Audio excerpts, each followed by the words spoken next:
do we have a fantasy star on our hands here, George? Here is the question with Jaden Daniels of the Washington Commanders. A lot of folks went into the fantasy season saying, hey, look, maybe this isn't Anthony Richardson, but it could be the next best thing. I'm here to tell you, I don't know. I'm sort of feeling like Daniels could be better than Anthony Richardson.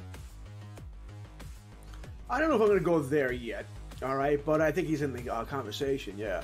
What did we hear at draft time? A lot of people wanted a quarterback who can move, right? You don't want the guy who's going to take 5-7 steps and throw the football anymore because you want that additional rushing yards. You know, you get 50, 60 yards, that's a touchdown, right? That's why Josh Allen is so valuable. Lamar Jackson is so valuable, right? You go up and down. Jalen Hurts. You go up and down here. I think Daniels is going to be a good quarterback. I think Washington got their guy, and he can throw the football too. We know McLaurin's a really good wide receiver.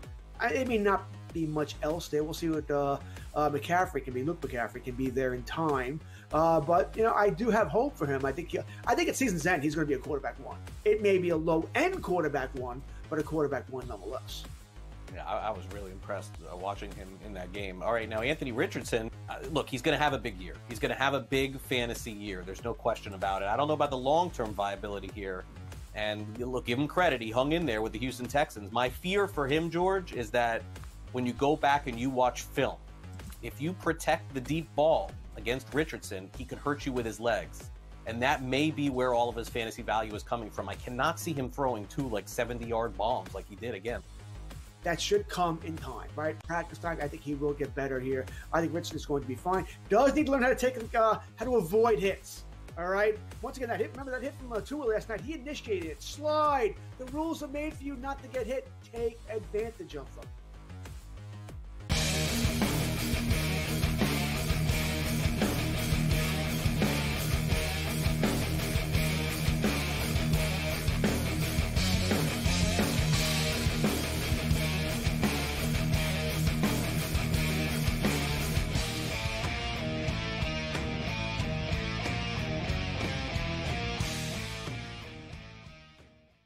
Let's roll. This is Sports Rage. I am Gabriel Morency. The pimps, the players, the hustlers, the people that bustle them, and everybody else in between. Let's do this thing. The Wicked Wednesday has begun, and the tension is real in ballparks across America as we speak. The American League Division Series, National League Division Series going on at the same time. Los Angeles facing elimination. Meanwhile, Kansas City looking to take a 2-1 series lead on the Bronx Bombers. Giancarlo Stanton smacks a solo shot in the 8th inning to give the Yankees a 3-2 lead, that they're still holding on to right now. But the monster himself, Judge Dredd, is at the plate. He's 0 for 4 tonight. He struck out in his last at-bat. It's a 3-2 game. There's a runner on first for the Yankees, and there is 1 out in the top of the 9th inning. Meanwhile, at Petco, the Los Angeles Dodgers absolutely positively have to win this baseball game tonight. Otherwise, they become the latest victim in the National League to fall who had a bye. You know, since we started this playoff format where the top 2 teams get a bye, the 2 teams in the National League that have gotten the bye have never won a series before. They've never won. And in every instance, the lowest seed in the National League is gone to the World Series. Philadelphia is gone. The New York Mets, the Miracle Mets, the Amazing Mets, the Magical Mets. The Mets advanced to the National League Championship Series. Either way, it'll be lit. But let's be real. Los Angeles versus New York would just be next level. The Dodgers still have a lot of work to do. But Mookie Betts has awakened from the dead like The Undertaker. And Mookie Betts goes deep once again. Mookie Betts also drove in a run. Shohei Ohtani has driven in a run. And Will Smith hadn't had a hit in this series. And I wonder who posted earlier today. I have a feeling that Will Smith hits a home run tonight at plus 500. Will Smith hits a home run plus 500. Cash it. So the Los Angeles Dodgers are up right now, except it's a bullpen game for them. And the Dodgers are now up 5-0. And no lead is safe against the San Diego offense. Right? The Dodgers are doing what they had to do. They have to score early. They have to score often. They have to take this Petco crowd out of it. They have to try to tame the San Diego offense. And it's easier for pitchers to pitch when they have a lead where they don't have to stress out about every little mistake that they're going to make. So the Los Angeles Dodgers cannot led up. And they're playing without Freddie Freeman tonight. They're playing without Rojas tonight. The injuries, the Dodgers, the Dodgers are going to get criticized if they lose no matter what. Nobody's going to feel sorry for them. Nobody's going to say, oh, well, look at this and look at that. But, like, seriously, I mean, they just lost another 2 starters before tonight's baseball game, an elimination game, their season on the line game. They're starting a bunch of dudes out of the bullpen game, all right? This is where we're at right now. But you got to love it. Major League Baseball playoffs are lit. NHL hockey is back, of course. So let's get to it. We got a couple of minutes because all these home openers, they always do ceremonies and they introduce everybody and all that type of stuff. But let's get down to business. The Vancouver Canucks are back. The Vancouver Canucks are hosting the Calgary Flames. We're going to take the Vancouver Canucks to win this game in regulation. -130 to win in regulation. And we're also going to play the Vancouver Canucks to win the game -1.5 at +125. 2 separate plays. Win in regulation and win on the puck line -1.5. The Vancouver Canucks are historically strong starters to hockey games. They often score early in hockey games. We only played this in one game tonight. We took will there be a goal in the first 9 minutes and 30 seconds of the Montreal Canadiens and the Toronto Maple Leafs, and we won the bet. We did it again for this game. So Calgary and Vancouver, yes, there'll be a goal in the first 9 minutes and 30 seconds. We're spraying the board with Vancouver goal scores. I think Vancouver are going to score 4 or 5 goals tonight, and we're getting plus money with all of their star players. So if 2 of them can hit, we're going to make money. So we played Brock Besser to score a goal, anytime goal, +135. We played JT Miller to score an anytime goal, +140. And we played Elias Pettersson to score a goal anytime, +180. Got to play the first goal of the game, right? We're going to take JT Miller of the Vancouver Canucks, +750 to score the first goal of the game tonight against the Calgary Flames. A quick recap. Vancouver Canucks in regulation -130. Vancouver -1.5, +125. Will there be a goal? Yes, in the first 9 minutes and 30 seconds. Besser to score a goal, Miller to score a goal, Pettersson to score a goal, JT Miller to score the first goal of the game at +750. We posted our season win totals last night. We posted them. We talked a lot of hockey today online with people. We played the Vegas Golden Knights under 98.5 points, and I think it starts tonight. Vegas, like, this lineup isn't ready to go right now. They're claiming players off of waivers. They've got a lot of roster issues. It's caught up to them after all these years of success. Now, they're still good.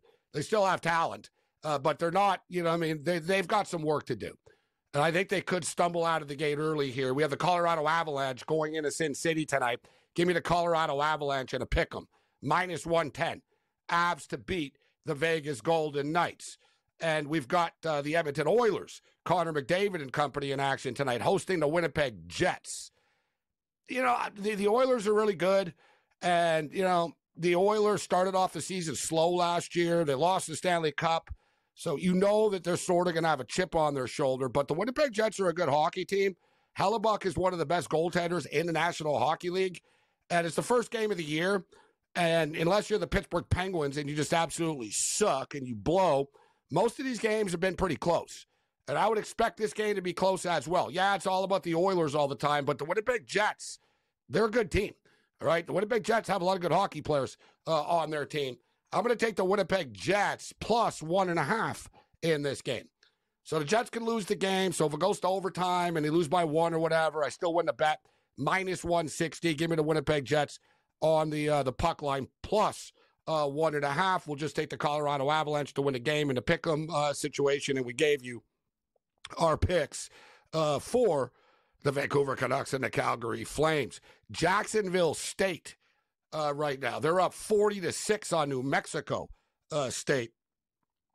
We played 3 plays in this game, and we posted them for you earlier in the night. We played over 59 in this football game.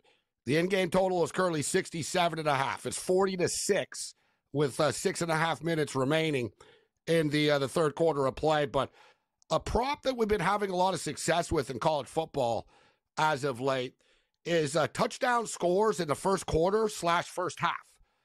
A lot of college football teams, They're not like the NFL. Like the NFL, there's like 6 dudes that can score. You know, you bet a Buffalo Bills first touchdown score, Bills touchdown props. It's like, I don't know. You know, it could be Josh Allen. It could be Cooks. It could be Kincaid. It could be Shakir. Like it could be, you know, it's like, in the NFL, it could be a lot of different people, right? College football teams are generally built around a couple of players, and especially the bigger the program, the more dynamic they are, and they have better players in depth.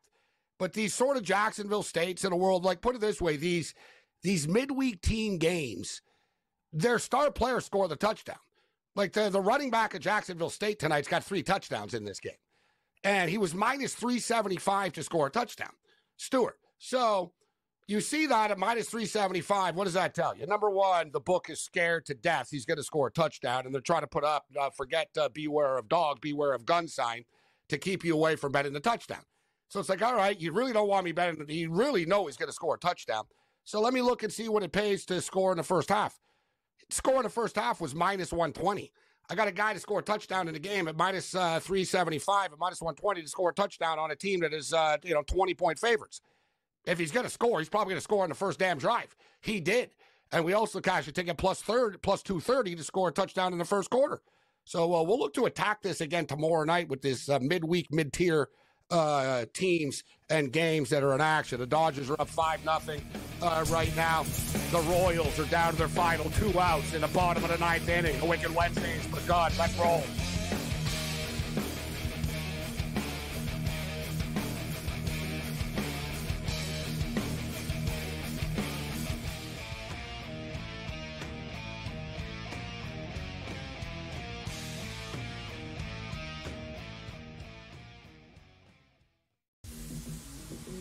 We're at a point in time coming off of a wild Saturday of college football. People are consistently peeking over at this board. He actually would not be my number 1 overall pick, nor would I bet him to be the number 1 overall pick. I think you got that next wave of NFL players, which is so enticing, which when you see Jaden Daniels come into the NFL and you go, I can get something like that with a guy with just as good an arm. Pro Football Today, only on SportsGrid. Anyone that's been to a sporting event, the atmosphere before a game, I think Game Time Decisions has that same exact atmosphere. This is our arena. This is what we do. There is going to be an energy to Game Time Decisions that you will feel night in and night out. The excitement you get when you lock your bets in, when you're figuring out what you want to do, we can zone in on the biggest games each night. I want this to be the place that people come to before the games start so they feel as ready as possible to lock in their cards. We are going to hit every single one of those markets that you need to know about. We're going to go through every single thing, and I've got a great team behind me that's going to help me get the job done. There is not going to be a better place, I promise you, than Game Time Decisions to get that new information, react to it, and be able to then bet accordingly. We will have everything at our disposal, and we will use that to our advantage. I'm Kevin Walsh. Tune into Game Time Decisions from 6 to 8 p.m. Eastern on SportsGrid. I think the Washington Commanders are one of the best bets to win it all, or at the very least win the NFC. Their offensive line, I do want to say one thing. It's very average. The coaching is good. They're getting good coaching from Bobby Johnson, their line coach, here from the Giants. But they've kind of overachieved. Let's call it like it is. Gales has taken them up. Look, that division's not very good, and they could very well win it over the Eagles and the Cowboys. They're not a Super Bowl team. Newswire, only on SportsGrid.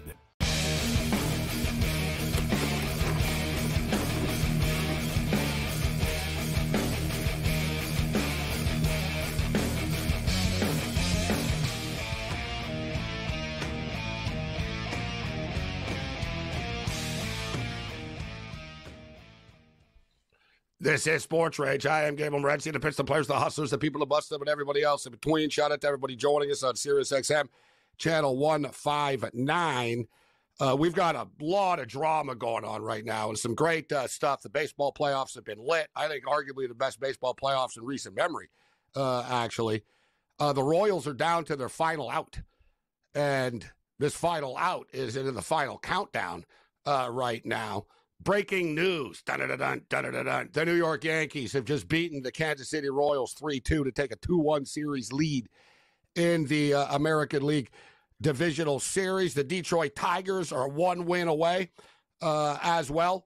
Right now, the drama is building, and at Petco, the Los Angeles Dodgers have put 5 runs on the board early, and they're up 5-0 right now. And we're feeling pretty good about ourselves because we nailed that Will Smith to hit a home run, plus 500.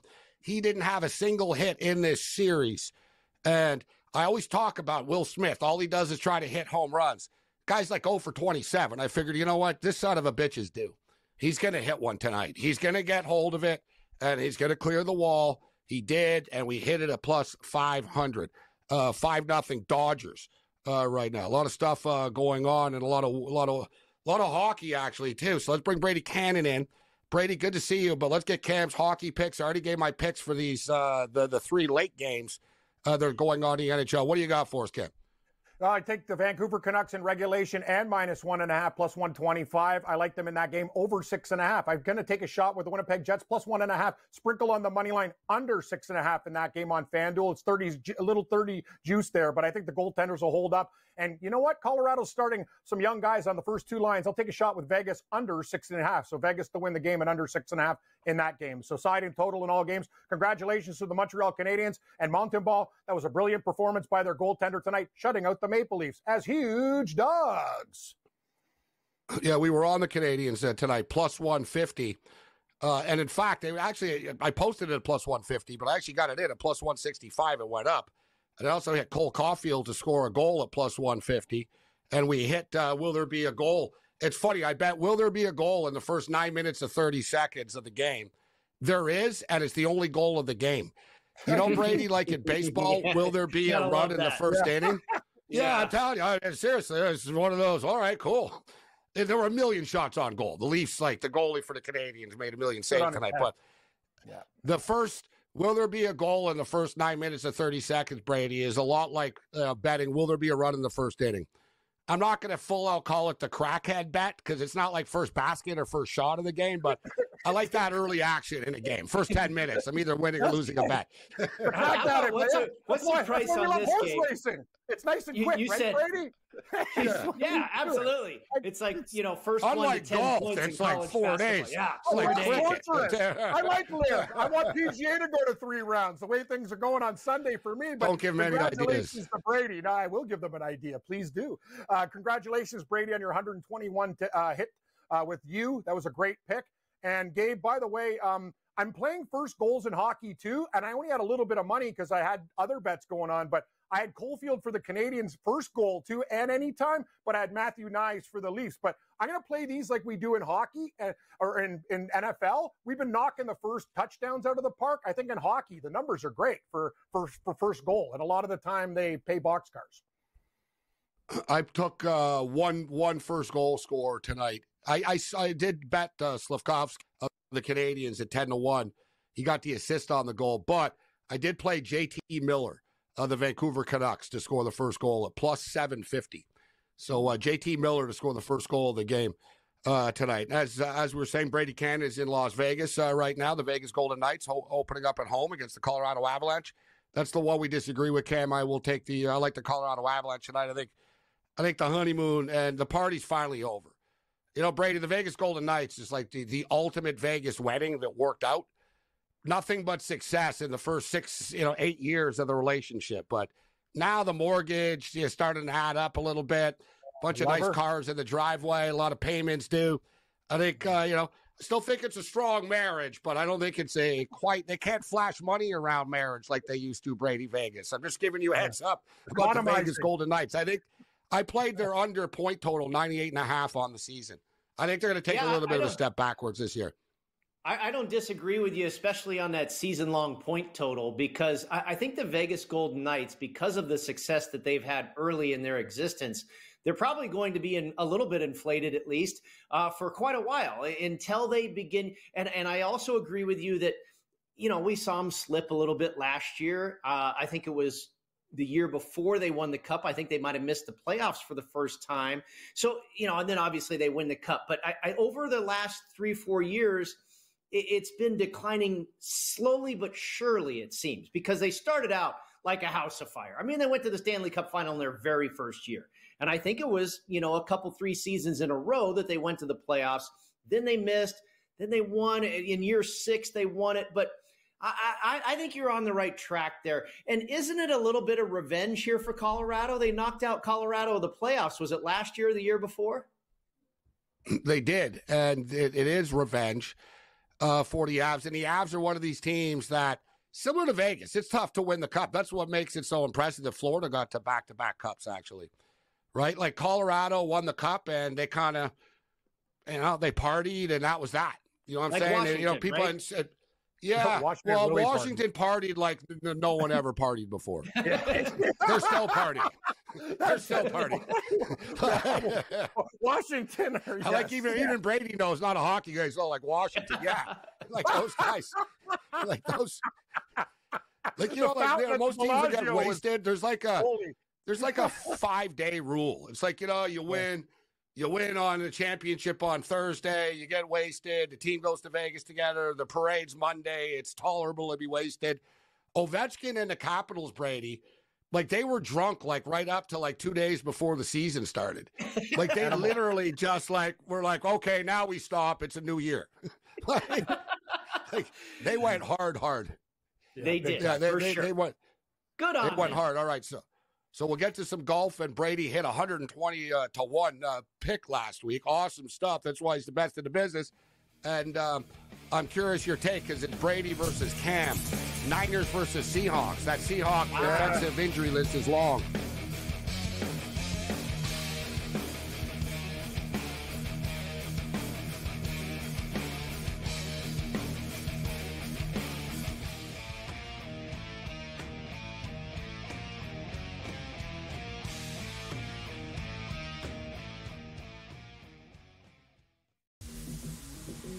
We're at a point in time coming off of a wild Saturday of college football.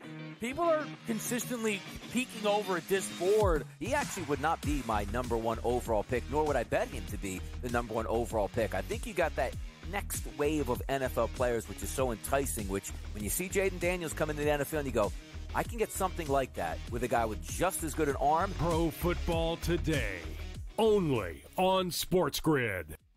Anyone that's been to a sporting event, the atmosphere before a game, I think Game Time Decisions has that same exact atmosphere. This is our arena. This is what we do. There is going to be an energy to Game Time Decisions that you will feel night in and night out. The excitement you get when you lock your bets in, when you're figuring out what you want to do, we can zone in on the biggest games each night. I want this to be the place that people come to before the games start so they feel as ready as possible to lock in their cards. We are going to hit every single one of those markets that you need to know about. We're going to go through every single thing, and I've got a great team behind me that's going to help me get the job done. There is not going to be a better place, I promise you, than Game Time Decisions to get that new information, react to it, and be able to then bet accordingly. We will have everything at our disposal, and we will use that to our advantage. I'm Kevin Walsh. Tune into Game Time Decisions from 6 to 8 p.m. Eastern on SportsGrid. I think the Washington Commanders are one of the best bets to win it all, or at the very least win the NFC. Their offensive line, I do want to say one thing. It's very average. The coaching is good. They're getting good coaching from Bobby Johnson, their line coach, Gabriel from the Giants, but they've kind of overachieved. Let's call it like it is. Daniels has taken them up. Look, that division's not very good, and they could very well win it over the Eagles, and the Cowboys. They're not a Super Bowl team. Newswire, only on SportsGrid.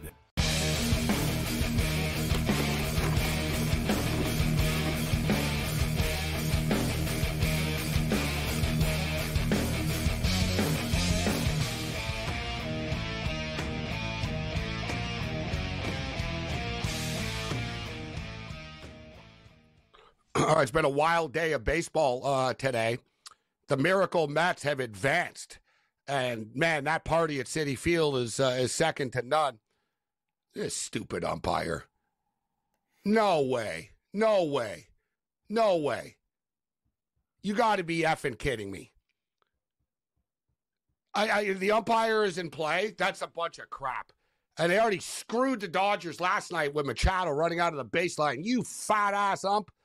How about you lay off the freaking the buffet bar a little bit, bro? Wow. The Dodgers just lined a ball down the third baseline, It hit the umpire, bounced right to the third baseman, and they threw Ohtani out at the plate. Unbelievable. How about the Dodgers just got robbed of a run because of the umpire. They did. And I've never seen this. I've honestly never seen that before. I've seen umpires nearly get hit. I don't know why the umpire was standing exactly where he was, next to the bag like that. But wow, unbelievable. This better not be a little bit of a turning point. Last night, Machado should have been tossed out, and that inning never should have freaking happened last night. Everybody knows it that knows anything about baseball. Even Chipper Jones, the Atlanta Braves legend, was saying he was amazed that the umps were too stupid to see that. And now this dumbass ump gets in the way of the baseball. I can't believe this. The thing was, it didn't even ricochet off him. It hit him and went right down. Like, it didn't even bounce around. Like, it was like he deadened the ball. Yeah, that's the only reason he was out. That was nuts. You're right. I've watched every single baseball game. I've never seen that happen before, where it just hits the guy and drops. Weird.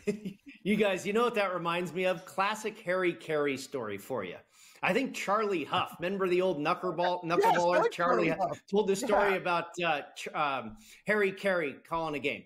And the pitcher throws a pitch, and the batter swings and misses, and the catcher comes up and throws the ball down to third, getting it started to throw the ball around the horn after a strikeout, right? And Harry Carey's like, here it comes, and swings and misses. No, line drive to third. That's great. Swings and misses. No, wait a minute. Line drive to third. It's caught. You can't. It's unfortunate. You will never live through those days again, right? And he was kind of like the only one that could really get away with it, that he would just, and listen, to be honest with you, a lot of the old broadcasters were drunk, right? they were like, no, it's true. Pat Summerall was a good example. Oh, yeah. Right? Like unfortunately, Pat Summerall and not that Harry Carey probably didn't have an issue, but Summerall had a legit issue. Yeah, I think, though, that Summerall, Harry gave up on it. You know what I mean? Like, some people just will concede, I'm going to drink my liver to death and I'm going to live to the fullest no matter what. I think Summerall felt bad about his drinking. I think he yeah. I don't know if he did. Because he admitted, he said, it was one thing to have a couple of drinks at the hotel, blah, blah. But he honestly said, he goes, it got to the point that I was drinking in the booth during the games. Yeah. Right. And, that was his thing. And Madden knew, and Madden used to, tell him, Yeah. Hey. Just really try to, Trey didn't rat him out. He was trying to help him. Yep. And when you listen back, and it's funny because he was so subtle, Summerall, with his call, which was awesome. He'd just do touchdown Cowboys. It's because he was kind of buzzed. He wanted to keep it simple. Exactly. No explanation. Just touchdown Cowboys. It's like you get in and out and no one noticed, right? He and Madden had a thing where, remember how coming up next on the West Coast, murder. She wrote. And however long the pause was, he and Madden would joke about how long Pat was going to pause. And next up, murder. She wrote. I miss those old days. The NFL, it would always be a 60 Minutes coming up next. They'd always come in with some scandal. The tobacco companies are killing you next on 60 Minutes. Back to the game, right? Tick, tick, tick. It was always some serious, breaking scandal. Now it's like we're interviewing Lady Gaga on 60 Minutes. But what I miss in the old days, I always remember this when I was a kid, with Dick Enberg and Merlin Olsen at the end of the games all the time. The NFL brought to you by the Friendly Skies, and it always showed the plane. They'd always have some, not even a commercial, it'd be like a still shot, guys, of a plane in the sky. And that was the technology. Be like, we're brought to you by Delta, and have a picture of a Delta, a plane. I love those Twitter follows, the old NFL graphics and scoreboards. Remember actually waiting for the ticker on the screen. It'd be you didn't know the scores of the other games, right? Every 10 minutes, a 10-minute ticker. Sometimes on NBC. You had to wait till Howard on Monday night, what everybody else did. Well, the ultimate was the George Michael Sports Machine Sunday night. Oh, the best. Let's go into highlights. Yeah, it actually hit the machine.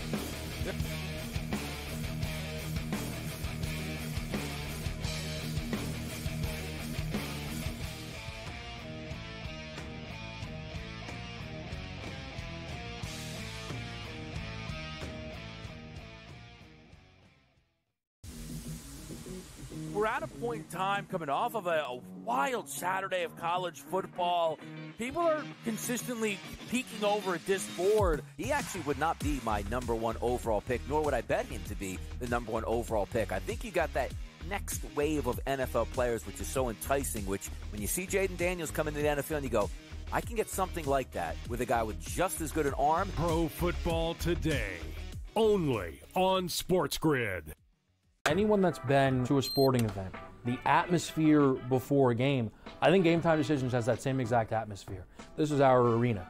This is what we do. There is going to be an energy to Game Time Decisions that you will feel night in and night out. The excitement you get when you lock your bets in, when you're figuring out what you want to do, we can zone in on the biggest games each night. I want this to be the place that people come to before the games start so they feel as ready as possible to lock in their cards. We are going to hit every single one of those markets that you need to know about. We're going to go through every single thing, and I've got a great team behind me that's going to help me get the job done. There is not going to be a better place, I promise you, than Game Time Decisions to get that new information, react to it, and be able to then bet accordingly. We will have everything at our disposal, and we will use that to our advantage.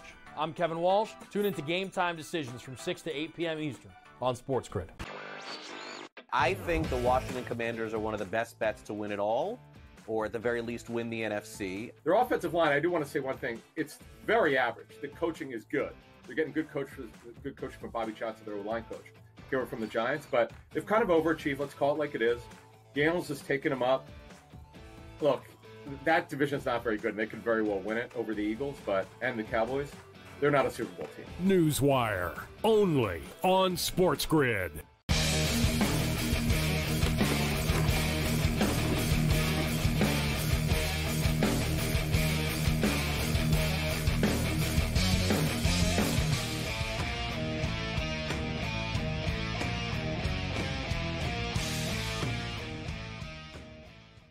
The Wicked Wednesday continues. This is SportsRage. I am Morency. 5-0 Dodgers right now.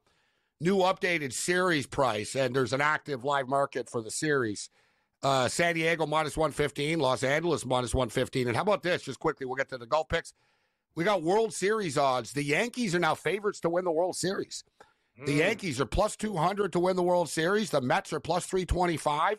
The Dodgers are plus 325. And these numbers change this is the live market that's changing by each pitch and inning here. Dodgers plus 325, San Diego plus 400, Detroit Tigers 7-1, Kansas City Royals 20-1, Cleveland Guardians 22 to 1. All right, let's get to the golf. Let's go to Utah. Last night the NHL made its debut in Utah. Now the PGA Tour rolls in. The Black Desert Championship. And Brady, when I saw this, I was thinking, well, I know it has to mean something to do aesthetically with the golf course, and you're telling me that basically there's like black lava and stuff like this. What's this golf course about? Yeah, Southern Utah. I mean, Gabe and Cam, it's only about an hour and a half here from Las Vegas. This course in particular, about 2 hours away. But I've played golf a few times in this part of the country, in this part of the state. And there's, outcroppings of this black lava rock and canyons and mountains. It's really stunning visually. I've said for many years, I think Colorado's the most beautiful state in the union. Utah's a very close second. Now, I haven't been everywhere. I haven't been to all 50 states just yet, but these two are a couple of the top on the list for sure. So I think it's going to be a good watch visually. I think you're really going to get a kick out of this green grass, rolling through this black rock with these red and orange mountains in the background. Ought to be pretty stunning. It's a resort course, and the fairways are really wide. A lot of times you'll get wind that whips through this area. So Tom Weiskopf, the late, great Tom Weiskopf, this was his very last design. He made the fairways really wide and the greens really big, because if it gets too windy, your average resort player is going to, spend 7 hours out there trying to get through the golf course. So there's not a whole lot of wind in the forecast. It's supposed to blow about 10, maybe 15 miles an hour. With wide fairways, I think these pros are going to eat this place up. Now, there has been money at the Westgate Superbook here in Las Vegas coming in on under, going over the number as far as par. It was set at 21.5 for a winning score. They bet it down to 20.5. I kind of think it's going the other direction, Cam. I don't know about you, but I think these guys, I mean, you get a couple of red hot putters. You're at elevation. The course is only 74. It's less than 7,400 yards. With the elevation, it's going to play about 6,900. And, you bomb some tee shots here, stick some iron shots close, hit some putts. 25 under might win this thing. I agree. Brady Cannon in the house with us. So, and listen, this tournament, you get big, there's big odds for everybody. Like the favorites, like 21-1, 22-1. Keith Mitchell, Josh Allen's buddy, who never seems to win, to be honest with you. That's my novice observation. He could have won last week, Gabe, and he just... It was so ugly last week. Yeah, he's buddies with Josh Allen. It's the same thing. He's got the Bill syndrome. Both losing right now. He is. They jinxed him. Buffalo jinxed Keith Mitchell. It's a real problem, Brady. Yes. No, honestly, Gabe, he three-putted the last hole to lose the golf tournament, to miss out on the playoff. He was struggling on the back nine. Then he three-putts the last hole, misses a 4-footer to lose the golf tournament. Brutal. And I heard, and then again from Jeff Sherman at the Superbook, I heard people are avoiding him like the plague. Nobody. Jeff had to raise him from like 17-1 to 25-1 just to try and get someone to bet on Keith Mitchell this week. I like him for a top 10. I'm just not sure if he's going to win. That's the whole problem, Gabe. And the thing is, he did the same thing with Sunjay Im in the team tournament. They were cruising, and Mitchell an alternate shot, Gabe, and he's missing 6-foot putts. And Im's a nice guy. He's like kind of giving him the look like, oh God, dude, like I got to help you again. Like it was ridiculous. Like his putter goes ice cold, like a Buffalo winter. Yeah, cold. Who are you looking at, Brady? Yeah. Where are we starting? I started at 40-1, and I went with Daniel Berger. And if you guys remember, 2-3 years ago, Daniel Berger was one of the best players in the world, like top 15. Mm-hmm. Then he got really badly injured and was off the tour for over a year and a half. Well, now he's back. He's been back about a year, and I'm just waiting for this guy to resurface. And he almost did last week.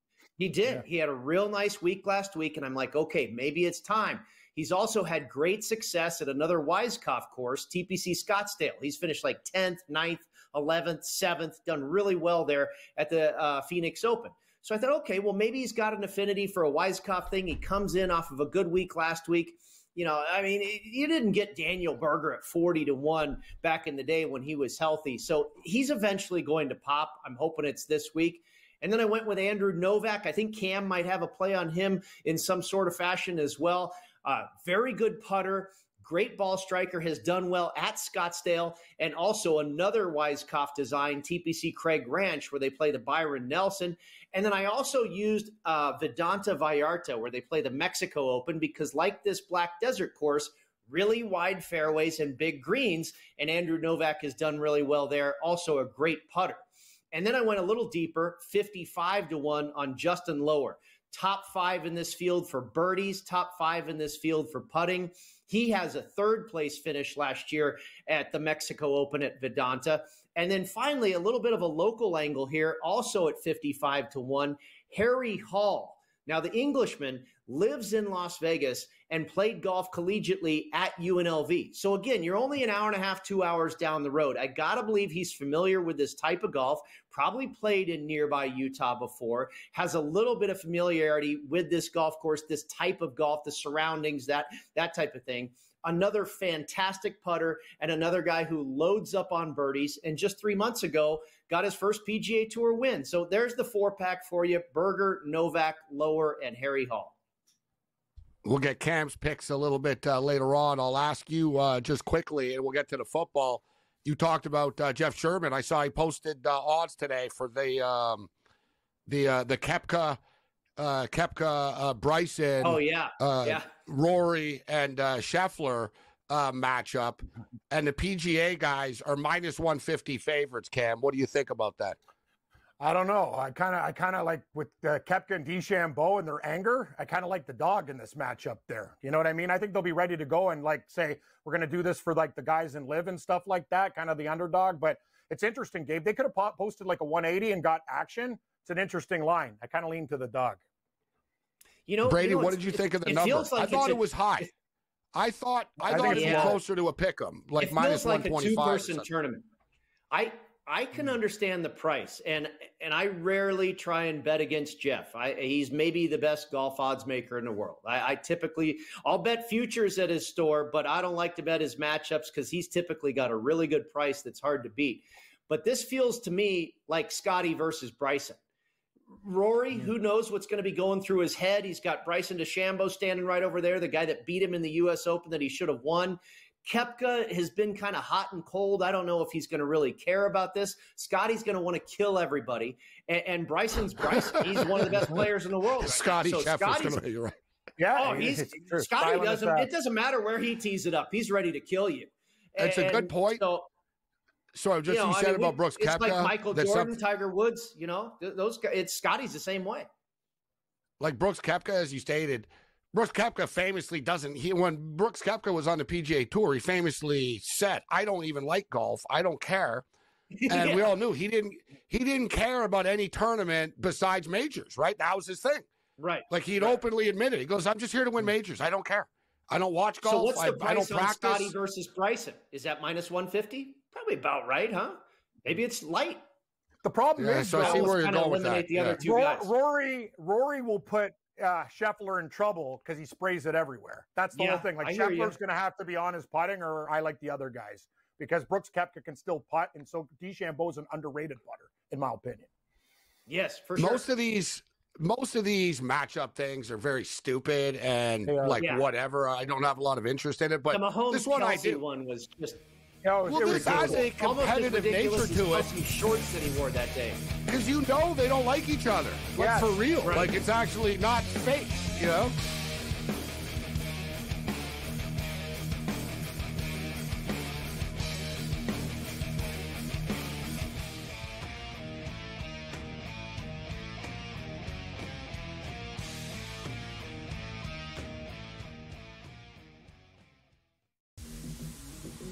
We're at a point in time coming off of a wild Saturday of college football.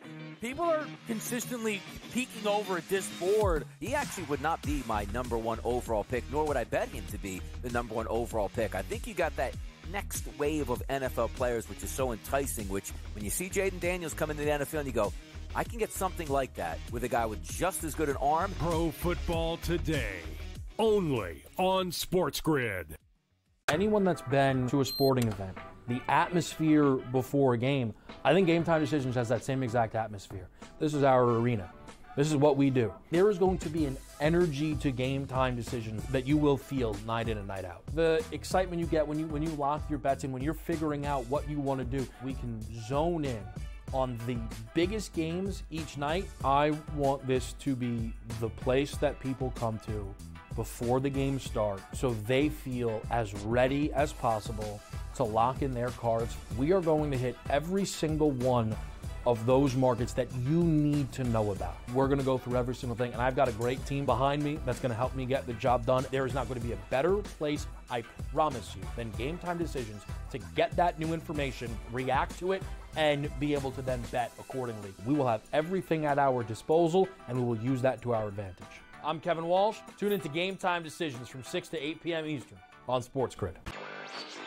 I think the Washington Commanders are one of the best bets to win it all, or at the very least win the NFC. Their offensive line, I do want to say one thing. It's very average. The coaching is good.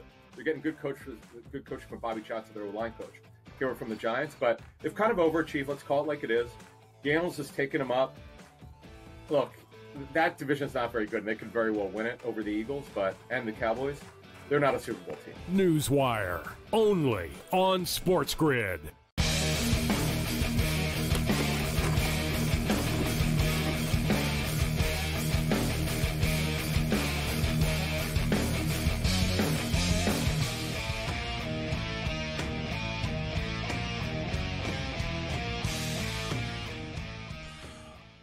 Well, the Vancouver Canucks are starting this year where they left off last year, dominating. And I told everybody, I talked about it last night, I brought it up a lot.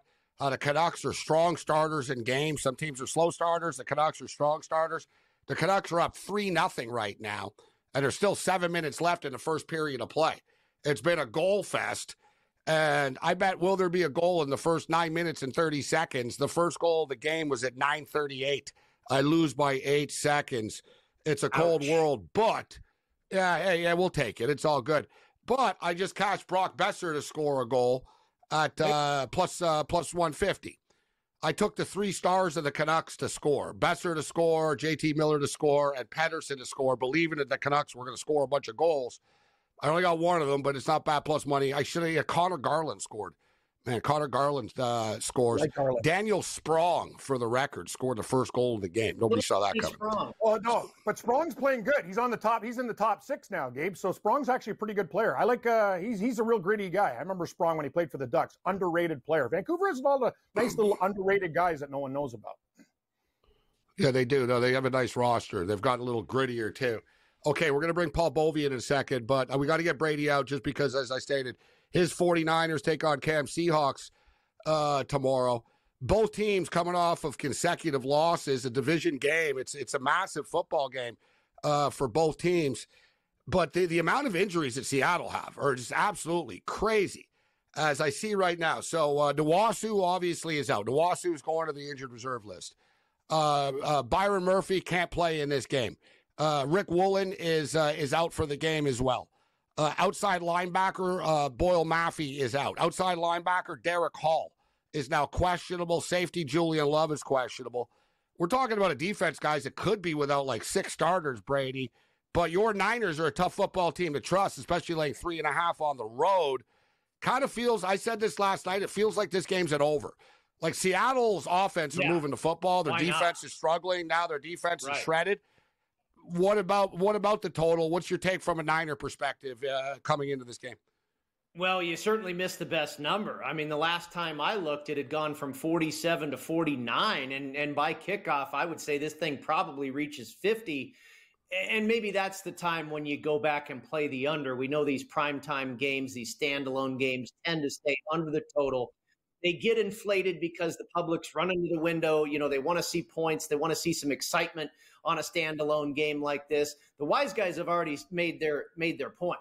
I don't think they're going to jump on at 49.5 or what have you. So maybe an opportunity there to play the under if this thing does touch 50.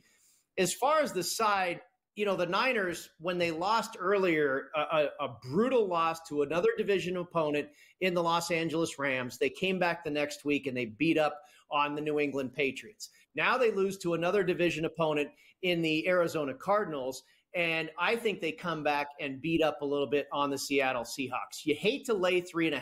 I don't care if it's on the road, at home, whatever. If you're playing the favorite, it's malpractice to lay the 3 and a hook. But at the same time, guys, the fact that it's still 3.5 tells me that the wise guys are out there are not in love with the dog. Because if they like the dog, it'd already be at 3 or even lower. So who knows? This actually might go the other way and go to 4. Brady Cannon, always good, Brady. You can see Brady right here on SportsGrid. Check out the contest show on a weekly basis as well. Vote for Brady in the election. And you can follow him on Twitter at Las Vegas Golfer. Thanks, Brady. You bet, guys. Have fun. And say hi to Bovey for me. There's Brady Cannon in the house with us. All right, we'll bring Paul Bovey in. And I know Paul's firing. Man, Paul's like spraying bullets this week. I can tell. Like, Paul's like a mafia hitman. He's not playing around this week. I'm seeing some of these plays here, and I'm like, all right, let's do this thing. Paul Bovey in the house. Paul, good to see you tonight. How you doing tonight, Paul? Oh, yeah, I'm doing great. How you guys doing? I just want to let you know something. I'm still alive in Survivor. That's number one. Number two, if we had a kicker, if the Giants had a kicker against Washington, we would actually be in first place. Daniel Jones is actually making a statement here. He's had a very nice quarterback rating, over 100 the last several games. So look out, Giants. We gave out the Giants last week. We went against that Seattle defense, which you guys just alluded to. But my understanding is that Mafe and Julian Love are questionable game-time decisions. But still, this defense has been awful. They've been boat raced the last couple games by the Giants, by the Lions, and we mentioned Goff going 18 for 18, and the Patriots ran for 180 yards against them. So I just wanted to make that point. New York Giants, go blue. Paul Bovey, first off, congratulations, and thanks for rubbing it in that you're still in the Circus Survivor, because I am not. That's hard to do, although I had one entry. But, congratulations. Man, what a while. I can't recall a season like this with many upsets. What is it now? It's up to it's 19-6. Underdogs of 5 or more have covered a spread and have won a lot of games outright. And as far as the Giants are concerned, I brought it up, actually, Paul, last night when we were speaking with somebody. It's pretty crazy when you think about it. The Giants are like the only team that have really contained the Commanders like in the last month. Yeah. Like the Commanders are messing people up. And that game was 21-18. And as you stated, listen, Dable screwed up in not knowing the Gano, like he should have known better. But nevertheless, I do agree. But, Paul, we've seen this script before, dude. And I know this isn't your best bet. You got other plays and stuff. But we've seen this script before with the New York Giants. They did the same thing earlier in the year. They went on the road. They beat the Cleveland Browns. They went back home, and they lost to the Dallas Cowboys. Now they go on the road. Nice big win as an upset once again. Beat the Seattle Seahawks. Now they go back home. Primetime television Sunday night, Paul. I'll be on. And the New York Giants host the Cincinnati Bengals in this football game. But, it's always got to be something bad, right? Kayvon Thibodeau's going to be out. So we got about 30 seconds before. But what did you think about the Giants getting 3.5 in this game? And how much does Thibodeau being out affect it? Well, first of all, I hope they get Neighbors back. He's questionable at this point, but I never want to back the Giants at home. It's never a good spot. For whatever reason, they are road warriors. Yeah. Even under Eli Manning was the same thing.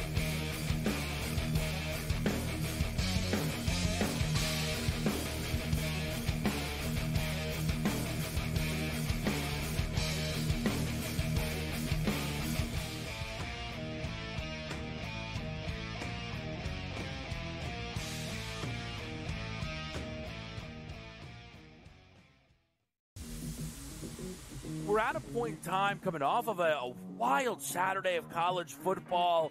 People are consistently peeking over at this board. He actually would not be my number 1 overall pick, nor would I bet him to be the number 1 overall pick. I think you got that next wave of NFL players, which is so enticing, which when you see Jaden Daniels come into the NFL and you go, I can get something like that with a guy with just as good an arm. Pro Football Today, only on SportsGrid.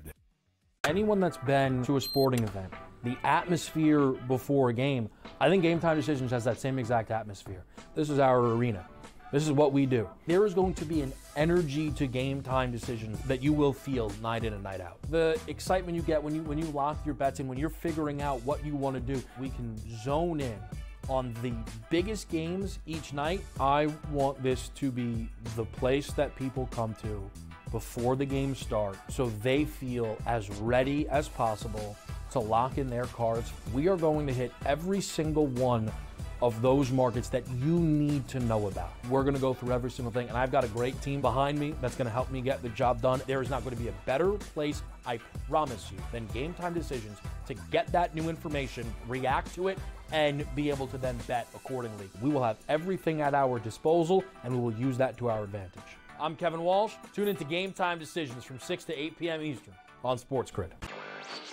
I think the Washington Commanders are one of the best bets to win it all, or at the very least win the NFC. Their offensive line, I do want to say one thing. It's very average. The coaching is good. They're getting good coaching from Bobby Johnson, their line coach, here from the Giants. But they've kind of overachieved. Let's call it like it is. Daniels has taken them up. Look, that division's not very good, and they could very well win it over the Eagles and the Cowboys. They're not a Super Bowl team. Newswire, only on SportsGrid.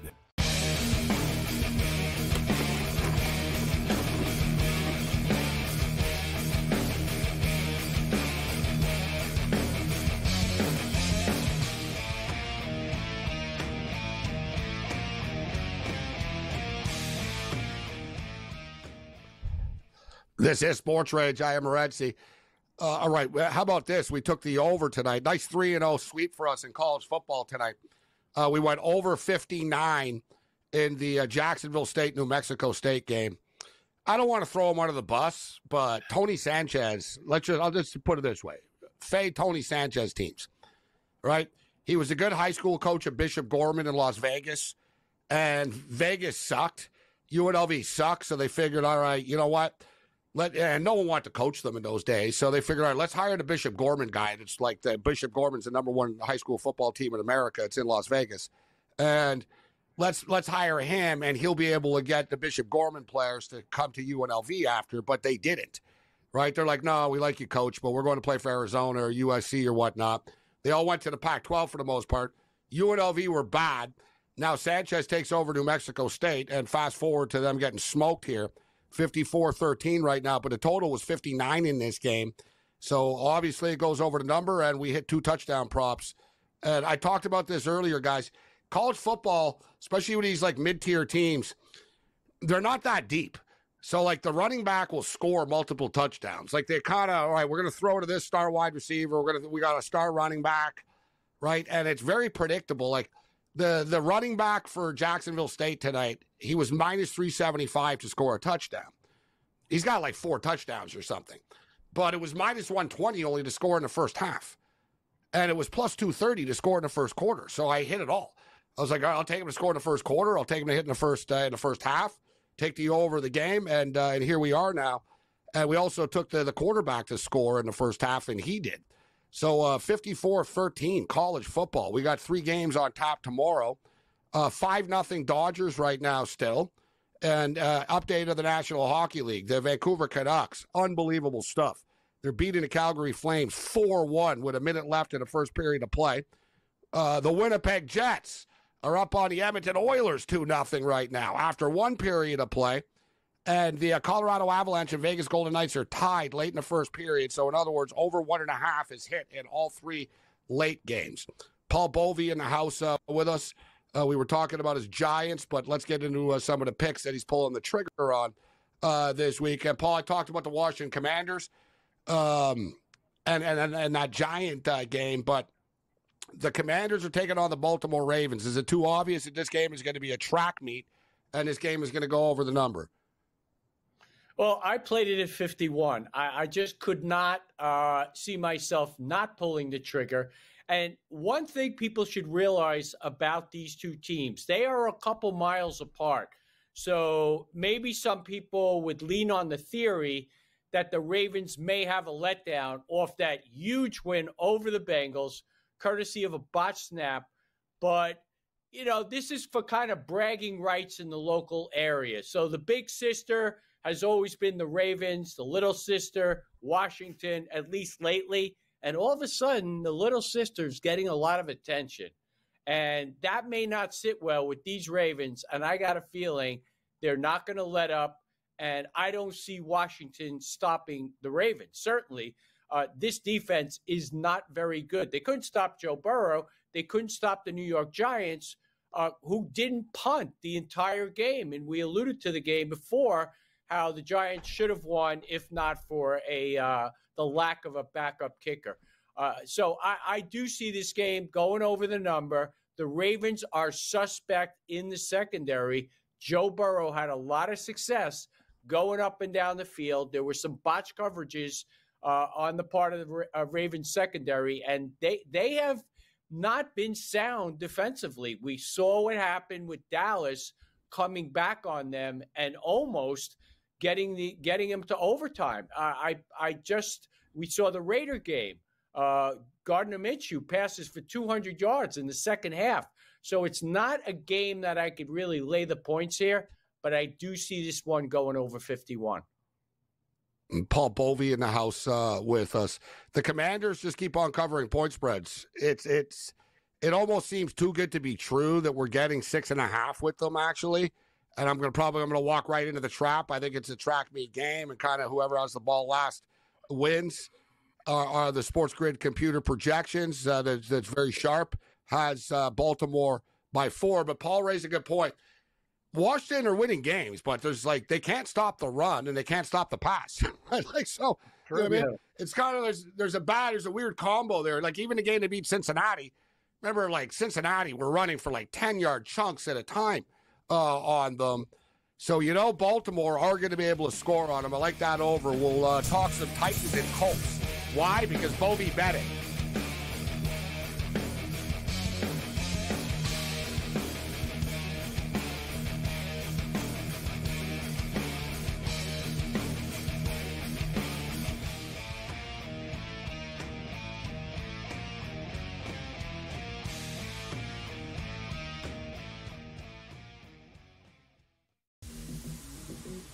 we're at a point in time coming off of a wild Saturday of college football. People are consistently peeking over at this board. He actually would not be my number one overall pick, nor would I bet him to be the number one overall pick. I think you got that next wave of NFL players, which is so enticing, which when you see Jaden Daniels come into the NFL and you go, I can get something like that with a guy with just as good an arm. Pro Football Today, only on SportsGrid. Anyone that's been to a sporting event, the atmosphere before a game, I think Game Time Decisions has that same exact atmosphere. This is our arena. This is what we do. There is going to be an energy to Game Time Decisions that you will feel night in and night out. The excitement you get when you lock your bets in, when you're figuring out what you want to do, we can zone in on the biggest games each night. I want this to be the place that people come to before the games start so they feel as ready as possible to lock in their cards. We are going to hit every single one of those markets that you need to know about. We're going to go through every single thing, and I've got a great team behind me that's going to help me get the job done. There is not going to be a better place, I promise you, than Game Time Decisions to get that new information, react to it, and be able to then bet accordingly. We will have everything at our disposal, and we will use that to our advantage. I'm Kevin Walsh. Tune into Game Time Decisions from 6 to 8 p.m. Eastern on SportsGrid. I think the Washington Commanders are one of the best bets to win it all, or at the very least win the NFC. Their offensive line, I do want to say one thing. It's very average. The coaching is good. They're getting good coaching from Bobby Johnson, their line coach, here from the Giants. But they've kind of overachieved. Let's call it like it is. Gales has taken them up. Look, that division's not very good, and they could very well win it over the Eagles, and the Cowboys. They're not a Super Bowl team. Newswire, only on SportsGrid.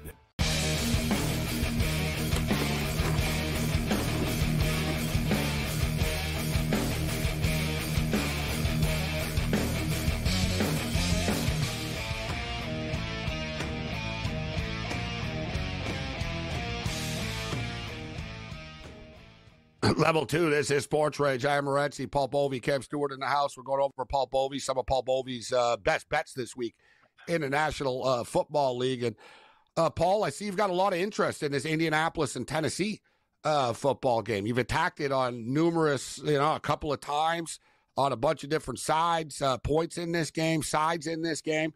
Talk to me about the Tennessee Titans and the Indianapolis Colt football game.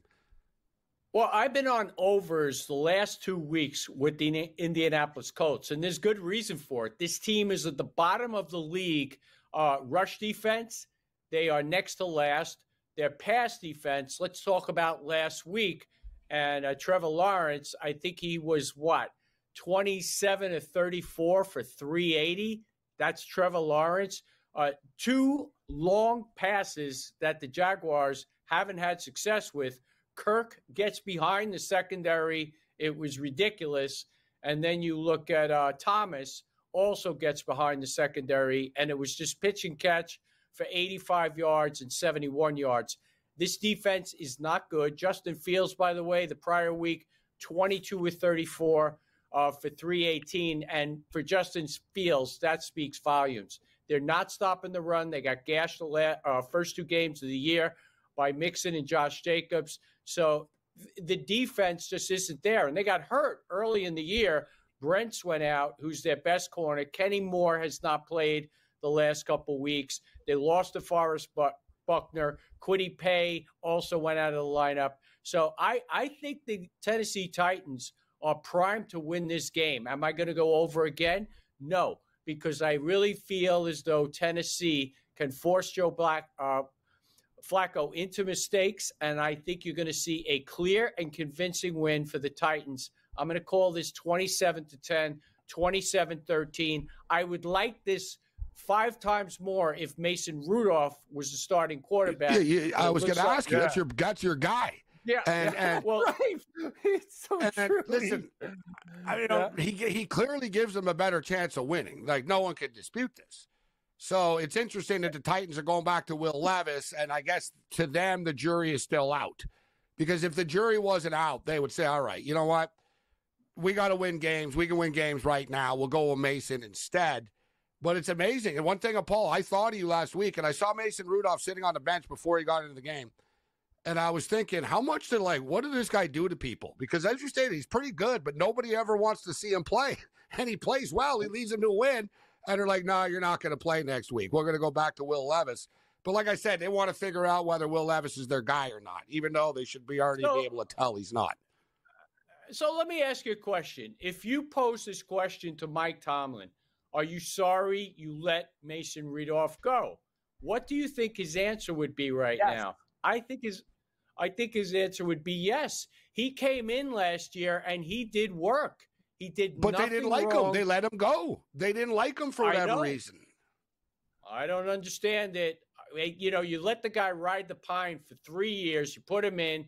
He does everything right, and then you let him go in favor of Justin Fields and a washed up, at least I would call him washed up, Russell Wilson.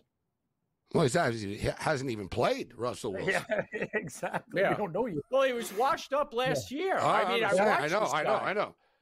He's getting healthier. There were reports today, actually, that he was practicing. And I think Fields, I think they will go to Wilson if Fields, they were winning Fields. They weren't winning because of Fields earlier in the year. Let's just call that out for what it is. Before we move on here, Paul, we got a couple of more minutes with you.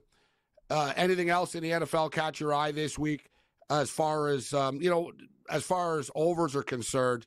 What about Arizona and Green Bay? Does that game get your attention? There should be some points put up on the board there. And we got to discuss this, actually, too.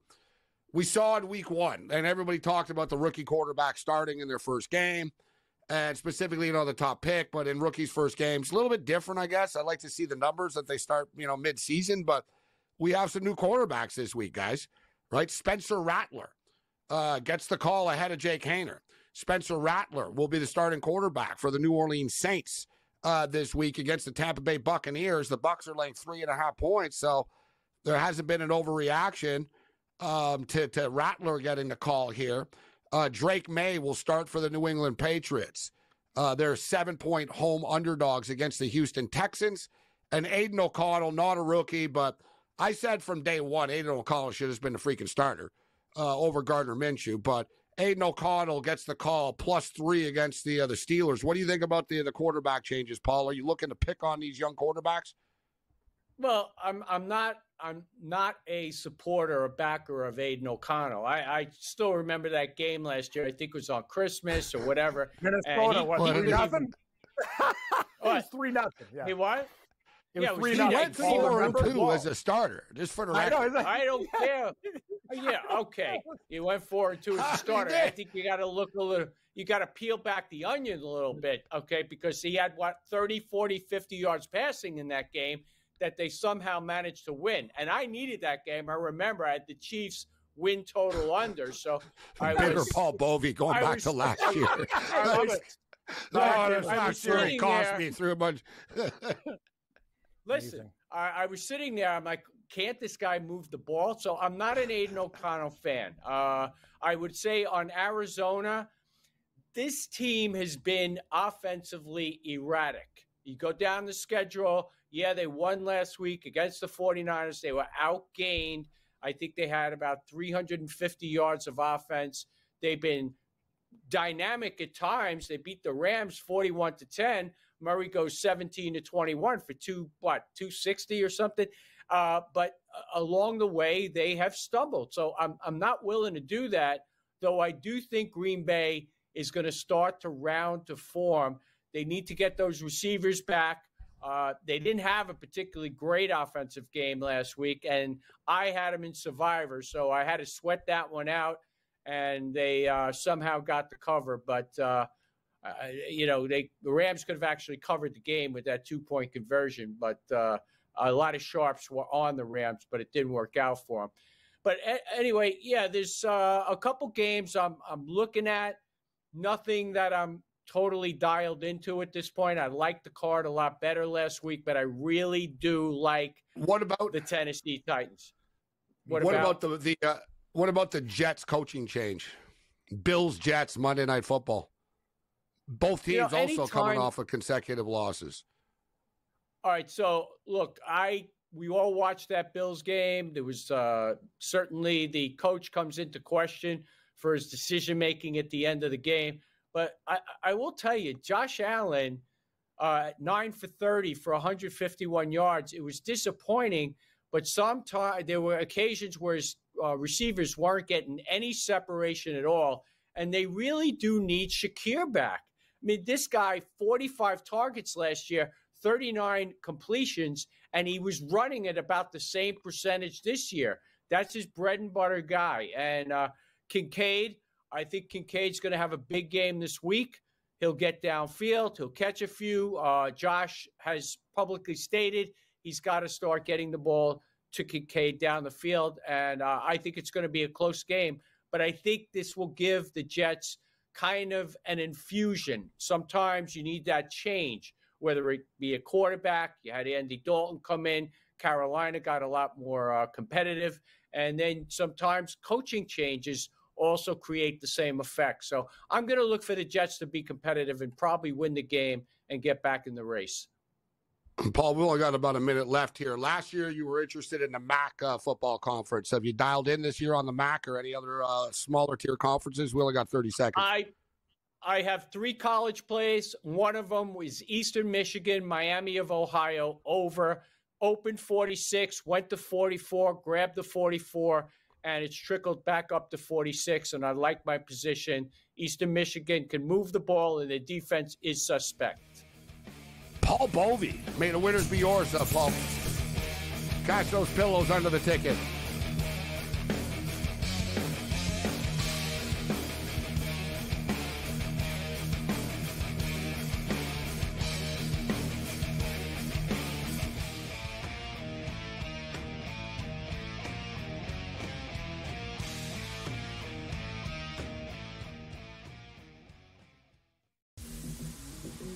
We're at a point in time coming off of a wild Saturday of college football.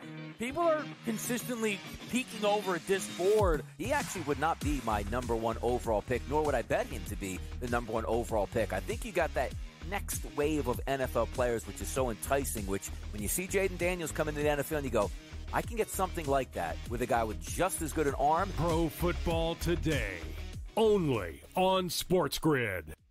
Anyone that's been to a sporting event, the atmosphere before a game, I think Game Time Decisions has that same exact atmosphere. This is our arena. This is what we do. There is going to be an energy to Game Time Decisions that you will feel night in and night out. The excitement you get when you lock your bets in, when you're figuring out what you want to do, we can zone in on the biggest games each night. I want this to be the place that people come to before the games start so they feel as ready as possible to lock in their cards. We are going to hit every single one of those markets that you need to know about. We're going to go through every single thing, and I've got a great team behind me that's going to help me get the job done. There is not going to be a better place, I promise you, than Game Time Decisions to get that new information, react to it, and be able to then bet accordingly. We will have everything at our disposal, and we will use that to our advantage. I'm Kevin Walsh. Tune into Game Time Decisions from 6 to 8 p.m. Eastern on SportsGrid. I think the Washington Commanders are one of the best bets to win it all, or at the very least win the NFC. Their offensive line, I do want to say one thing. It's very average. The coaching is good. They're getting good coaching from Bobby Johnson, their line coach, here from the Giants. But they've kind of overachieved. Let's call it like it is. Daniels has taken them up. Look, that division's not very good, and they could very well win it over the Eagles and the Cowboys. They're not a Super Bowl team. Newswire, only on SportsGrid.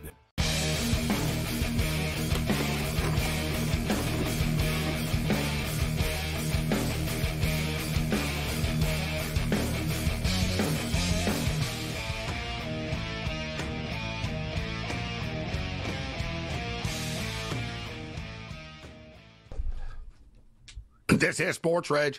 I am Gabriel Morency, the Pistol Players, the Hustlers, the people who bust them, and everybody else between. The Wicked Wednesday continues. It's been an awesome, listen, this is like the best sports time of the year, and it's even going to pick up as well. Like the baseball playoffs are just getting started. It's been epic. The National Hockey League season has started. The NBA is rapidly approaching. The NBA preseason is in full swing. Right now, I saw a funny video, DeMar DeRozan tonight. He's making his debut with the Sacramento Kings.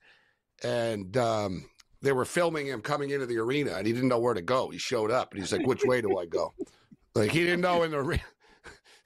I was thinking, though, Cam, I'm like, bro, you've been a visiting player in this arena for like the last 12 years. Like, you don't know like which hallway. Like, if you used to go that way, like for the visiting room, the other rooms, but he doesn't know. Like, he literally didn't know. Like, he's on video asking a security guard, which way do I go to the King's room?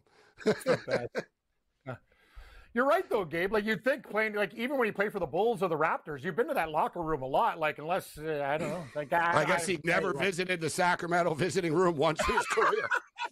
No friends on the Kings. Yeah, that's weird. Interesting. Very interesting. We talked about Brackenberry. When he played the Canadiens, he got into a fight with Mario Tremblay, and he broke Tremblay's nose. And after the game, he brought me to the Canadiens room, and no one's allowed in the Canadiens room. And he wasn't allowed in the Canadiens room. Like, even though he's in the NHL, like, he didn't, like, there's like a code in the NHL. You don't step in another team's room.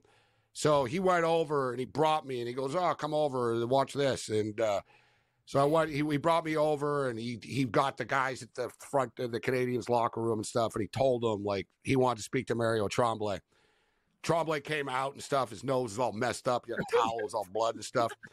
And Brackenberry, I told him, Cam, it's like fighter talk, right? Brackenberry told him, I'm really sorry about that, Mario. And he sort of patted him. He goes, I didn't mean to break your nose. He goes, it makes you feel better? He goes, I think I might have broken a bone in my hand. And Kurt's hand was like whack, bro. It was all like, because he fought all the time. It was like ugly. Angle. And he started joking. He goes, I think I broke a bone in my hand on your face, though, if it makes you feel better. He started laughing. He did the old, best of luck next to, for the rest of the year. They shook hands. He walked away. And I remember I said, I didn't think you liked him. I just saw you break his nose and fight. Yeah. He goes, it's just a job, kid. It's just a job. He goes, it's my job to, like, break people's noses sometimes. And he goes, and it was Mario's job to take it. It was like a 4-5-0 game. And basically, it was time, right? Like, the Oilers were losing, and it was like, all right, someone's going to have to pay. And the Canadians were like, all right, let's let Mario get beat up here. So, like, my uncle's not going to go after Guy Lafleur or something. You know what I mean? So he went after Mario Tremblay. Still a good player, but there used to be a code in the NHL. There still kind of is. But there used to be a bigger code of that. You only fight guys that are willing to fight. Like, it wasn't like he's on the ice. The Canadians knew. They're like, all right, someone's going to have to fight Brackenberry. And Mario's like, all right, I'll do it. Right. And he gets in there. They go out a little bit. And there it is. Let's bring in Ian Cameron right now. I tell you, baseball is a game. All sports are a game of inches. But there's a lot of luck in baseball. And the last couple of games, the Dodgers smoked so many freaking balls to the warning track and to the right. Like, oh, my God. Now it's San Diego, Babano, tonight. Right? San Diego are like drilling these balls, and the Dodgers are catching them right at the wall, and they're, it's going to be gone, and it dies. Right? That's the luck of baseball. 5-0 game. We're not there yet. It's only that we're going into the top of the 7th inning right now, but Friday night could be lit with a game 5, Babano. Yeah, gut check time tonight for this Dodgers team, right? This is a season of expectations where it's World Series or bust. Anything less is a disappointment. You're facing elimination, backs against the wall, a red-hot Padres team, and bullpen day for Dave Roberts, and the bullpen's gotten the job done, all these relievers, and credit to the bats. And Shohei Ohtani, look, he's not admonished from criticism. He's not, absolved from criticism. Ohtani's kind of had an underwhelming series coming into tonight, and he's had a couple of big hits finally, so good news for the Dodgers. Like, this was backs against the wall time, and they've responded the way Dodgers fans would be hoping for. I think it's good news for baseball fans, just because you're going to get an epic elimination game. You have the New York Mets awaiting. The stakes just could not be any higher. Just some awesome stuff right now. So 5-0, we're going to the top of the 7th inning. NHL hockey. Let's do some in-game betting here. Speaking, I was talking about DeMar Rosen asking which way is the Kings locker room. Golden State Warriors are up 52-48 right now, NBA preseason on Sacramento. All right, NHL hockey. The Vancouver Canucks just absolutely exploded out of the gate tonight against the Calgary Flames. They were minus 200 favorites in the game. Minus 1.5 was plus 125. They're up 4-1 after the first period of play. The total was 6.5. Now it's 9.5. So the total's 9.5. They're at 5 goals after one period of play. Vegas and Colorado were tied 1-1 late in the period, and Vegas scored a couple of goals to take a 3-1 lead. The total there is 8.5 now. Colorado were getting 2.5 goals, minus 135, plus 350 on the money line. And once again, the Edmonton Oilers stumble out of the gate to start the season. The heavily hyped Oilers, the Winnipeg Jets guys are up 4-0. Babado, I'll throw it to you first. What do you think in-game here? Not your opinions on the meltdowns of these teams, but in-game bets right now. What do you think a bet is to make out of these 3 games? Well, on the 2 games involving the Canadian teams, the all-Canadian matchups, I'm already pre-game on the full game over for both of those games. So it's in good shape, obviously, both of them. We got 4-1 in one of the games, 4-0 in the other. So I don't feel like there's a great live bet that I like in those 2 games. I would look at a live under 8.5 with Colorado Vegas, because I did think coming into that game it would be low scoring. Now you do have Georgiev, who again shaky a little bit in that first period, but Vegas now has the lead. Bruce Cassidy's Winnipeg, Winnipeg just scored again. Really? Winnipeg just took a 5-0 lead. I'm on the Jets, 5-0 lead on the Edmonton Oilers. Quickly, before Babana goes, Edmonton always starts off slow. Vancouver beat them 8-1 in the opener last year. Yep. It's something about this Oiler team. I don't know. They take a while to be an 8-1. Yeah. Correct. Yeah, so 5-0 right now. The new in-game total here is 7.5, and if anything, live that under feels 8.5 in Vegas for me. So live under 8.5. I was going to say the Colorado Avalanche plus 2.5. Maybe.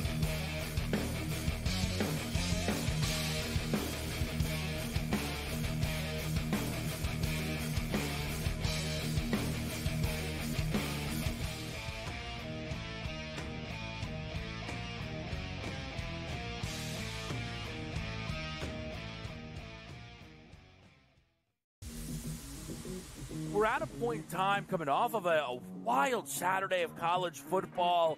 People are consistently peeking over at this board. He actually would not be my number 1 overall pick, nor would I bet him to be the number 1 overall pick. I think you got that next wave of NFL players, which is so enticing, which when you see Jaden Daniels come into the NFL and you go, I can get something like that with a guy with just as good an arm. Pro Football Today, only on SportsGrid. Anyone that's been to a sporting event, the atmosphere before a game, I think Game Time Decisions has that same exact atmosphere. This is our arena. This is what we do. There is going to be an energy to Game Time Decisions that you will feel night in and night out. The excitement you get when you lock your bets in, when you're figuring out what you want to do, we can zone in on the biggest games each night. I want this to be the place that people come to before the game starts so they feel as ready as possible to lock in their cards. We are going to hit every single one of those markets that you need to know about. We're going to go through every single thing, and I've got a great team behind me that's going to help me get the job done. There is not going to be a better place, I promise you, than Game Time Decisions to get that new information, react to it, and be able to then bet accordingly. We will have everything at our disposal, and we will use that to our advantage. I'm Kevin Walsh. Tune into Game Time Decisions from 6 to 8 p.m. Eastern on SportsGrid. I think the Washington Commanders are one of the best bets to win it all, or at the very least win the NFC. Their offensive line, I do want to say one thing. It's very average. The coaching is good. They're getting good coaching from Bobby Johnson, their line coach, here from the Giants. But they've kind of overachieved. Let's call it like it is. Daniels has taken them up. Look, that division's not very good, and they could very well win it over the Eagles and the Cowboys. They're not a Super Bowl team. Newswire, only on SportsGrid.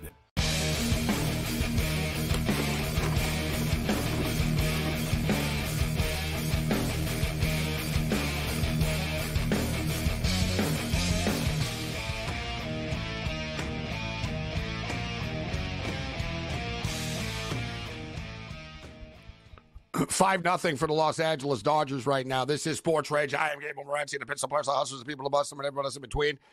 Quickest 120 minutes in Sports Talk Radio. Tomorrow night will be on at 8 o'clock Eastern on Sirius XM Channel 159 and SportsGrid On Demand at YouTube for our Monday and Thursday night NFL in-game live programs. And there'll be baseball and hockey going on as well, but we focus on football tomorrow night, the San Francisco 49ers and the Seattle Seahawks. I went over the Seahawks' lengthy list of injuries on the defensive side of the football earlier. We've also got 3 college football games tonight. So as long as we're on the subject, let's take a look at it. Coastal Carolina and James Madison tomorrow. Coastal Carolina are getting 9.5 points in this game. The total is 60. And I, for one, personally think that the point spread is too high in this game. I think some people, like, they look at the public, looks at James Madison, and they remember they were so good last year. And they've been pretty good this year, despite losing. You know, they lost 13 players. 10 of their starters left and went to Indiana. And we see how good they are because we see how good Indiana are doing right now. But James Madison are good, but you know, they've had a couple of games where they exploded. They hung 70 on North Carolina. They also gave up 50 points in that game, right? So they're not a team that you could trust, in my opinion. And Coastal Carolina guys are playing good football. 4-1 on the season. They can put points up on the board as well. No reason why this game isn't a track meet, but I personally think the point spread is too high. But, Bano, what are you doing with this game? Coastal Carolina and James Madison. Well, I think it all boils down to, what do you think of Monroe, the team that upset James Madison last week? Because I actually think UL Monroe's a pretty good defensive team and improved this year, maybe quite a bit under the new head coach there, Bryant Vincent, who got shafted, by the way. I say this over and over, but I'll say it again. He got shafted at UAB. He should be the head coach at UAB. They said, no, we don't want you to be the permanent head coach after he took over from Bill Clark, even when the players wanted him. They hired Dilfer, and now, look, that program's a disaster now under Dilfer. So Bryant Vincent's a good coach with Monroe. They upset James Madison. I think Monroe's a lot better, so I'm not going to downgrade James Madison too much. Coastal's kind of up and down for me. It's a tough game. I'm kind of with you. I lean plus the points for Coastal, but maybe Monroe's a lot better than people think, and it is a bounce-back spot for James Madison, and it is a short week with travel for Coastal. So it's not a strong opinion. Small lean Coastal. I like the over more than anything. I think both offenses, Barnett for JMU, Vasco for Coastal, we'll see both teams have some success moving the ball. Coastal Carolina has played great football this year. The only game they lost, they stepped up in class, and they lost to the Virginia Cavaliers. Right, but when they play in their own neighborhood, right, when they play in their own backyard with people of equal sort of, talent, they can more than handle their own. Look, we just talked about Jacksonville State tonight. Jacksonville State just hung 54 points up. They remember that game, guys. We rolled in. It was a big game. Coastal hung 55 on them on the road, 55-27. Coastal 28-20 against Temple last week, coming off the 45-37 win against Old Dominion. I'm expecting this game to be a close game. Coastal have been a strong ATS covering team. They're on a nice little 7-3 straight up and ATS run. 7-3, 6-4, but 7-3 to the over as well. They can score, this team. They're 4-1 to the over on the season. James Madison's 2-3 to the over on the season, but I think it was 61. I see 60 right now. I think it's manageable. I'm going to go Coastal Carolina and the over in this game. Cam, what's your pick for Coastal Carolina and James Madison? I like the over as well, and all of us are on the same side. That could be a little bit dangerous, but I see points in this game, Gabe. I don't see a lot of defense, and good call. Remember, Morency, I remember that night, too, because Julio was the broadcaster of that game, and Coastal Carolina took Jacksonville State out to the damn woodshed. All right, Cam, so what about the next game on the card tomorrow night? Middle Tennessee and Louisiana Tech. Louisiana Tech are -4.5, total 49. What do you got?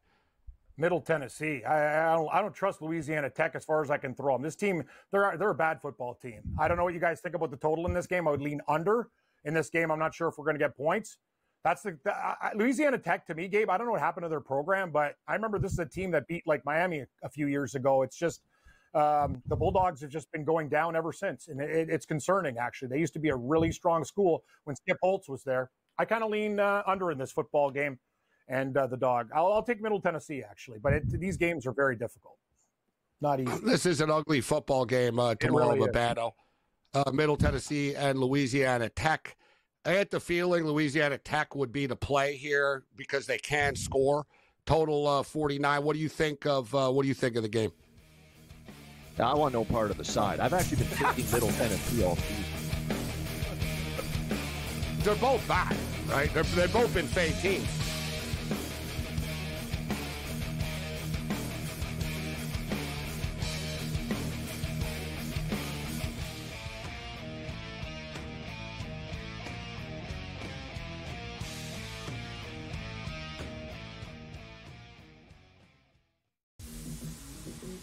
we're at a point in time coming off of a wild Saturday of college football. People are consistently peeking over at this board. He actually would not be my number one overall pick, nor would I bet him to be the number one overall pick. I think you got that next wave of NFL players, which is so enticing, which when you see Jaden Daniels come into the NFL and you go, I can get something like that with a guy with just as good an arm. Pro Football Today, only on SportsGrid. Anyone that's been to a sporting event, the atmosphere before a game, I think Game Time Decisions has that same exact atmosphere. This is our arena. This is what we do. There is going to be an energy to Game Time Decisions that you will feel night in and night out. The excitement you get when you lock your bets in, when you're figuring out what you want to do, we can zone in on the biggest games each night. I want this to be the place that people come to before the games start so they feel as ready as possible to lock in their cards. We are going to hit every single one of those markets that you need to know about. We're going to go through every single thing, and I've got a great team behind me that's going to help me get the job done. There is not going to be a better place, I promise you, than Game Time Decisions to get that new information, react to it, and be able to then bet accordingly. We will have everything at our disposal, and we will use that to our advantage. I'm Kevin Walsh. Tune into Game Time Decisions from 6 to 8 p.m. Eastern on SportsGrid. I think the Washington Commanders are one of the best bets to win it all, or at the very least win the NFC. Their offensive line, I do want to say one thing. It's very average. The coaching is good. They're getting good coaching from Bobby Johnson, their line coach, here from the Giants. But they've kind of overachieved. Let's call it like it is. Daniels has taken them up. Look, that division's not very good, and they could very well win it over the Eagles and the Cowboys. They're not a Super Bowl team. Newswire, only on SportsGrid.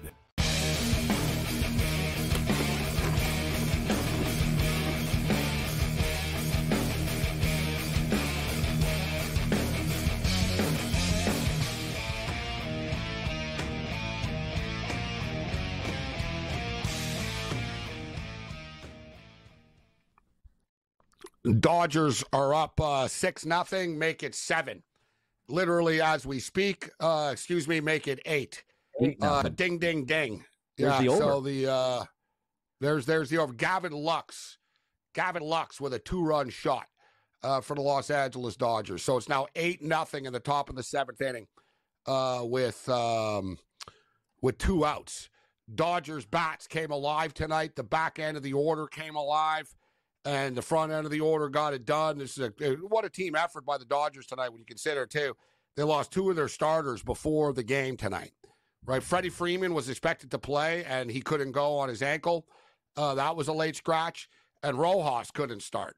So basically, they had to bring in Kiki Hernandez, Chris Taylor. They had to move guys around. People criticize Dave Roberts. You better tip your cap to him because he had a lot of things to think about. Right? Who do I start in center field? What am I going to do about third base? If I move this guy here, I got to move this guy there. Who do I play? Who do I pitch? They pushed all the right buttons tonight. And it's 8-0 right now. And I was concerned. I didn't like the fact they pulled Brazier out of the baseball game after 4 outs. I thought they should have let him get out of the inning. And then suddenly they got a couple of guys on. But 8-0 Dodgers right now, top of 7th.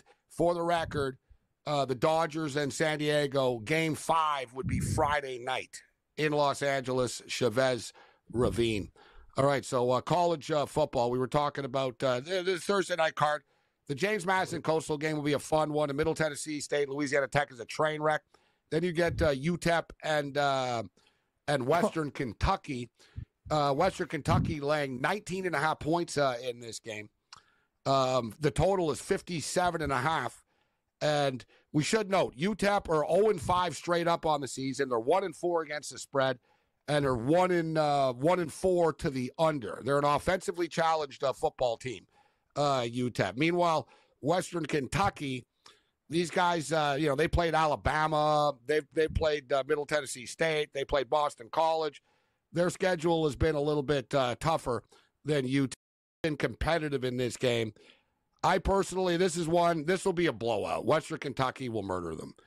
Well, Western Kentucky are good at beating inferior opponents, but this game will be a rout tomorrow night. Western Kentucky minus the points. So here's how bad UTEP is. Okay, they got Sam Houston State last week.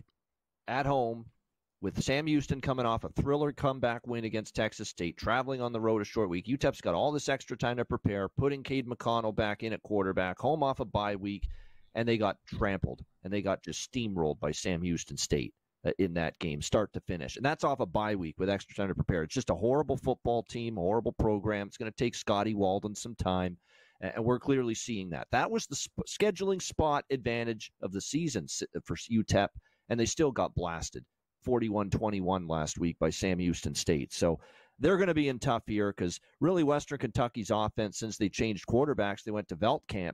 He's been very good throwing the football for them, and this UTEP defense, as we've seen, not very good. They've given up 41, 27, 28, 27, and 40 in their 5 games so far this year. I would look at Western, and I would look at the over here as well. All right, let's look at some of the big-time games here.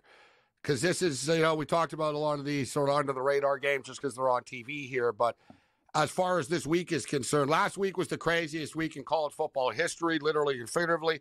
5 of the top 11 teams in the top 25 lost. The Miami Hurricanes barely survived. It was nearly 6 teams that got eliminated. You've got Alabama looking to bounce back. They're hosting South Carolina. They're laying 21 points in that football game. This Clemson Tiger team's just rolling along right now. And I told everyone, Clemson are going to the playoffs. Clemson are 20-point road favorites in this game. But the games of the week this week, Texas and Oklahoma, the Red River shootout. Texas Longhorns minus 14.5 total, 50.5. Really interested in this Penn State game. Watch it. Now let's see. A lot of these teams, and all the teams that have been in the new conference realignment, Miami survived. They didn't cover, right? If you look at the Washington Huskies, they went to New Jersey, they lost. Michigan goes to Washington, they lose. USC goes to Minnesota, they lose. Teams that aren't used to traveling, 2,000, 3,000 miles for football games on a short week, are losing right now. So now we'll find out how good Penn State are. USC coming off the loss to Minnesota. That's a really interesting game. Penn State minus 4.5 points in that football game. And then, of course, we got Florida, Tennessee. But the game of the week, Ohio State and the Ducks. The Ducks are getting 3 points on their home field. And Ole Miss and LSU is kind of a playoff eliminator, an early season playoff eliminator. The Rebels are laying 3.5 on the road. What do you think, Babano, of the main event games here? Which one, not all of them, but which one catches your eye? What do you like from a betting perspective? Yeah, Ole Miss, LSU, big game Brian Kelly, he is not. I think as long as that number stays around -3, I would look at Ole Miss with Jackson Dart. And I honestly think Ole Miss is the better defense. Ole Miss actually has played pretty solidly on defense. Even in the loss to Kentucky, their defense played pretty well. I still don't know if I can trust this LSU team to get stops to win a game. You know what, though, me. Lane Kiffin, I don't dispute your, big game Kelly reference, which is good. He's not a big game Kelly. I don't dispute that, but show me Lane Kiffin's big time wins. Yep, it's true. He won a big bowl game last year against Penn State. Really good Penn State team. We're talking about games when he stepped up, and the guy loses. No one cares about bowl games anymore. Yeah, he beat Brian Kelly last year. Yeah, well, Brian Kelly loses every game. Yeah. Yeah, I'm just saying. Look, I thought Ole Miss were a little overrated coming into this year, just because I was like, they're gonna have to prove it and win the games, right? They're gonna have to actually do it. It's tough games, tough to go into Baton Rouge and win on, especially on a Saturday night. As they say. I know it's cliche, but it really is. It's one of the craziest atmospheres. No, it's true. It's a big difference. Like, teams breathe a sigh of relief when they see they're going to Baton Rouge, and they're like, "Oh, good, it's a 12:30 local game," or "Oh, good, it's the 3:30 afternoon game." They see the Saturday night, man. You're going in there to Death Valley. It's just, it gets in their heads. It's just one of those hollowed ground places. A team I'm interested in, guys, is the Colorado Buffaloes. Nobody wants to give this team credit. People want to kick Dion when he's down, and Shador's a jerk. I'm not going to dispute it. But Travis Hunter might be the best player in college football. And they're starting to, protect Shador Sanders a bit. They're starting to run the ball a bit. They're starting to play better defense a bit. And everyone always thinks, it was just because they played this team or that team. It's coming together for them right now. The blowout win at Colorado State was very impressive. That's and I talked about it a lot, guys. I said, man, I really like what I saw just from a football perspective on all facets of the ball from them. And everyone, it's just Colorado State. All right, they win on the Hail Mary against Baylor. They show their heart. They didn't quit.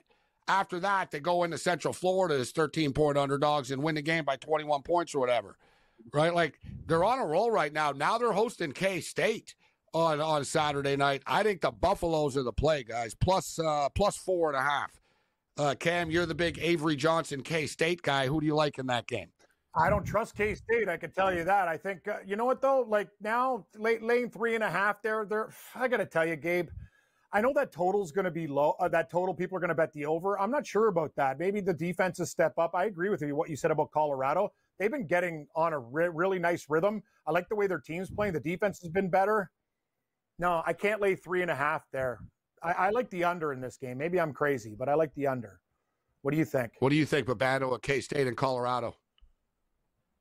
I think Colorado is live in this game. I agree. They are getting better along the line of scrimmage. Are they a lead on the O-line? Are they a lead on the defensive line yet? No, but you're seeing that they're making improvements, and those are two solid wins for them in the Big 12, back-to-back with Baylor and with UCF.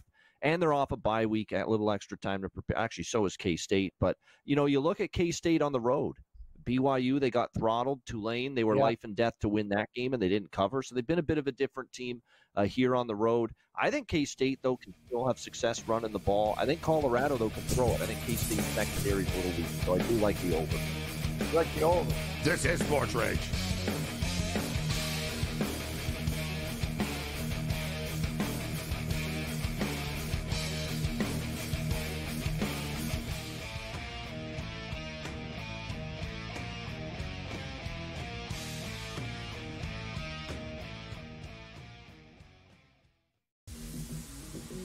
We're at a point in time coming off of a wild Saturday of college football.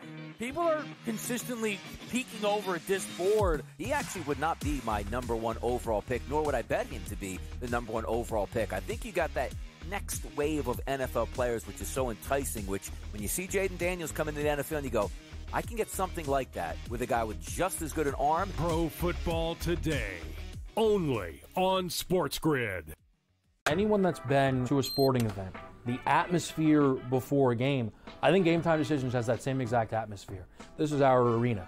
This is what we do. There is going to be an energy to Game Time Decisions that you will feel night in and night out. The excitement you get when you lock your bets in, when you're figuring out what you want to do, we can zone in on the biggest games each night. I want this to be the place that people come to before the games start so they feel as ready as possible to lock in their cards. We are going to hit every single one of those markets that you need to know about. We're going to go through every single thing, and I've got a great team behind me that's going to help me get the job done. There is not going to be a better place, I promise you, than Game Time Decisions to get that new information, react to it, and be able to then bet accordingly. We will have everything at our disposal, and we will use that to our advantage. I'm Kevin Walsh. Tune into Game Time Decisions from 6 to 8 p.m. Eastern on SportsGrid. I think the Washington Commanders are one of the best bets to win it all, or at the very least win the NFC. Their offensive line, I do want to say one thing. It's very average. The coaching is good. They're getting good coaching from Bobby Johnson, their line coach, here from the Giants. But they've kind of overachieved. Let's call it like it is. Daniels has taken them up. Look, that division's not very good, and they could very well win it over the Eagles and the Cowboys. They're not a Super Bowl team. Newswire, only on SportsGrid.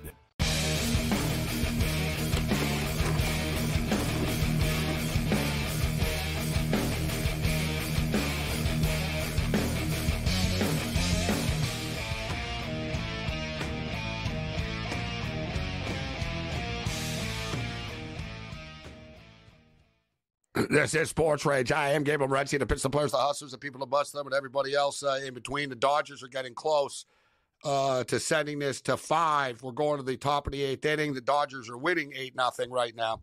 In-game total is 9.5, minus 150 to the under, over 9.5, plus 120. NHL update right now.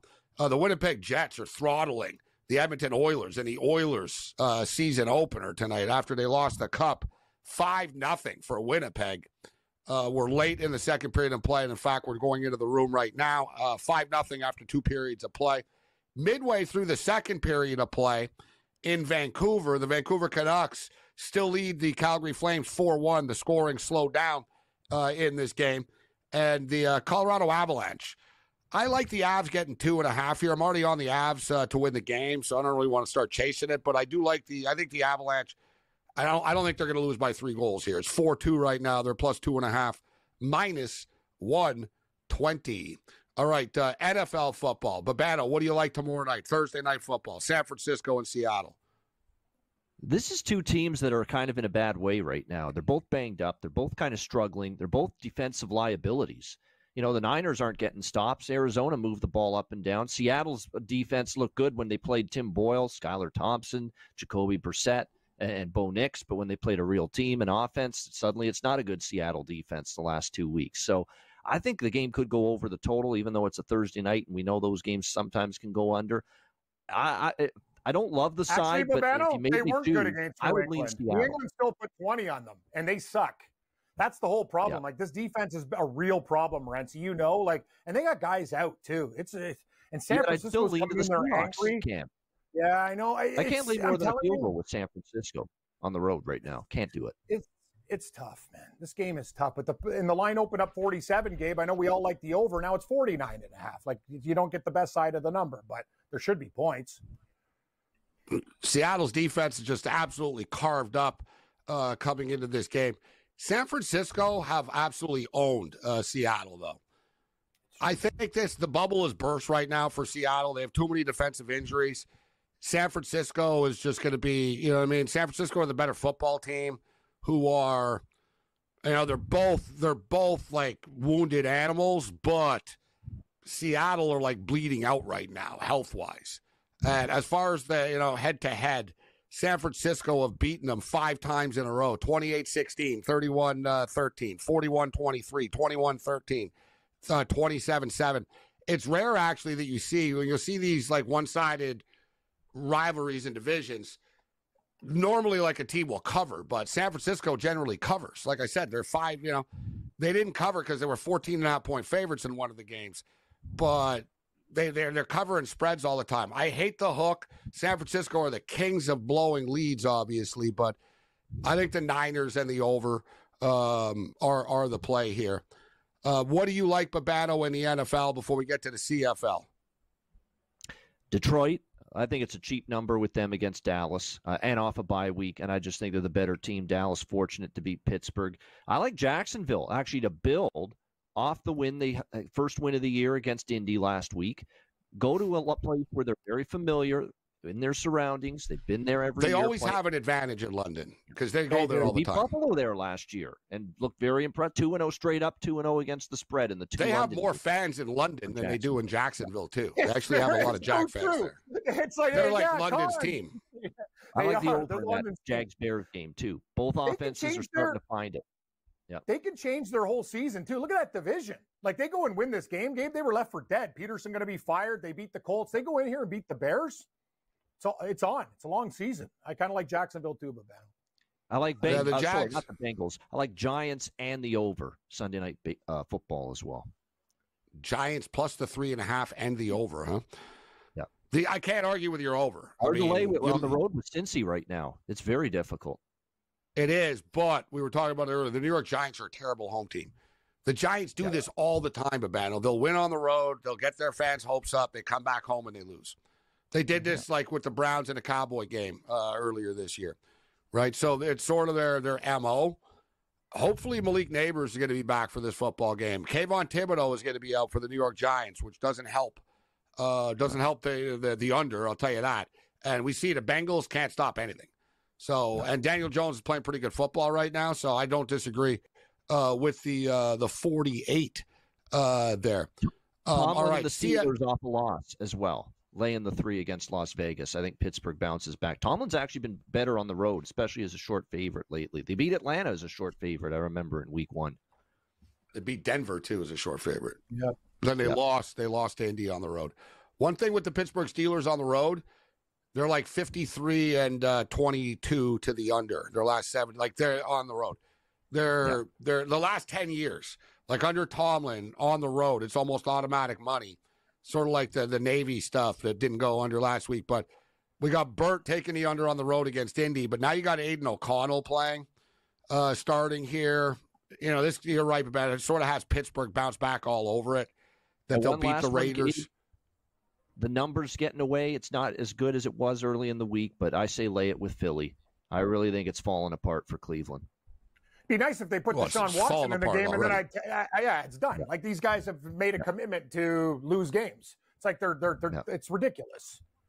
The Pittsburgh Steeler fan base too travel as much as any team's fans in the league, and obviously, like, the Raiders get ambushed by visiting fans every week. This is going to be like a Steeler home game as well, like point blank. Yeah. Like, the Raider fans, like, it'll be like 70-30.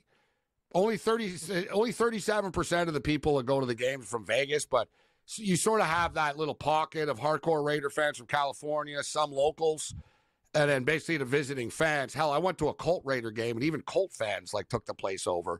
And it was like the Jeff Saturday game. They sucked, and they still took the building over. So, like good teams go in there, and they really do. Like the Steelers really travel. All right, CFL football. We're getting into the real deal here now in this league.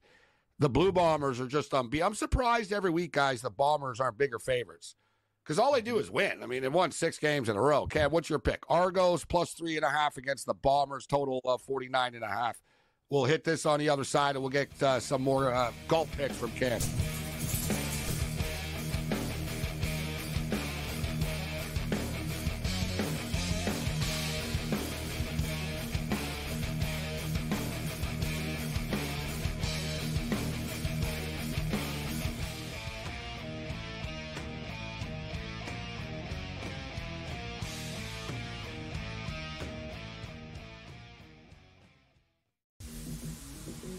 We're at a point in time coming off of a wild Saturday of college football.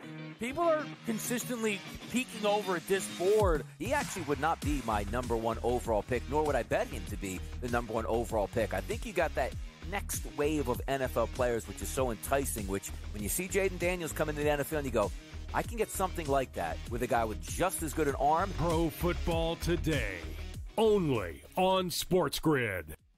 Anyone that's been to a sporting event, the atmosphere before a game, I think Game Time Decisions has that same exact atmosphere. This is our arena. This is what we do. There is going to be an energy to Game Time Decisions that you will feel night in and night out. The excitement you get when you lock your bets in, when you're figuring out what you want to do, we can zone in on the biggest games each night. I want this to be the place that people come to before the games start, so they feel as ready as possible to lock in their cards. We are going to hit every single one of those markets that you need to know about. We're going to go through every single thing, and I've got a great team behind me that's going to help me get the job done. There is not going to be a better place, I promise you, than Game Time Decisions to get that new information, react to it, and be able to then bet accordingly. We will have everything at our disposal, and we will use that to our advantage. I'm Kevin Walsh. Tune into Game Time Decisions from 6 to 8 p.m. Eastern on SportsGrid.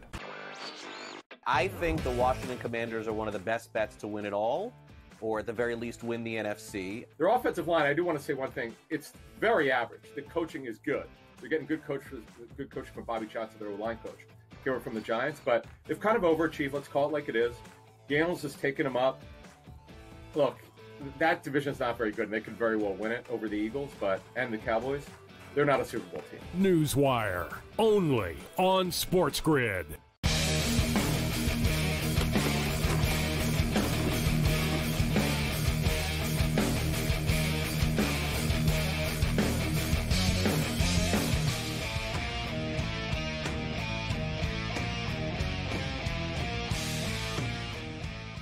This is SportsRage. I am Morency. We're in the top of the 8th inning right now. Los Angeles Dodgers winning 8-0. So the Dodgers on cruise control tonight. Game 5 will be Friday night. And the whole point of starting, they moved Yamamoto.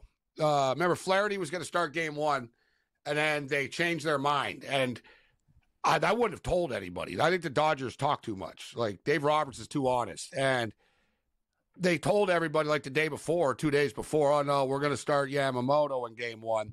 And the whole reason was they knew that Yamamoto wouldn't be able to pitch. Again, I think he might be able to pitch a couple innings.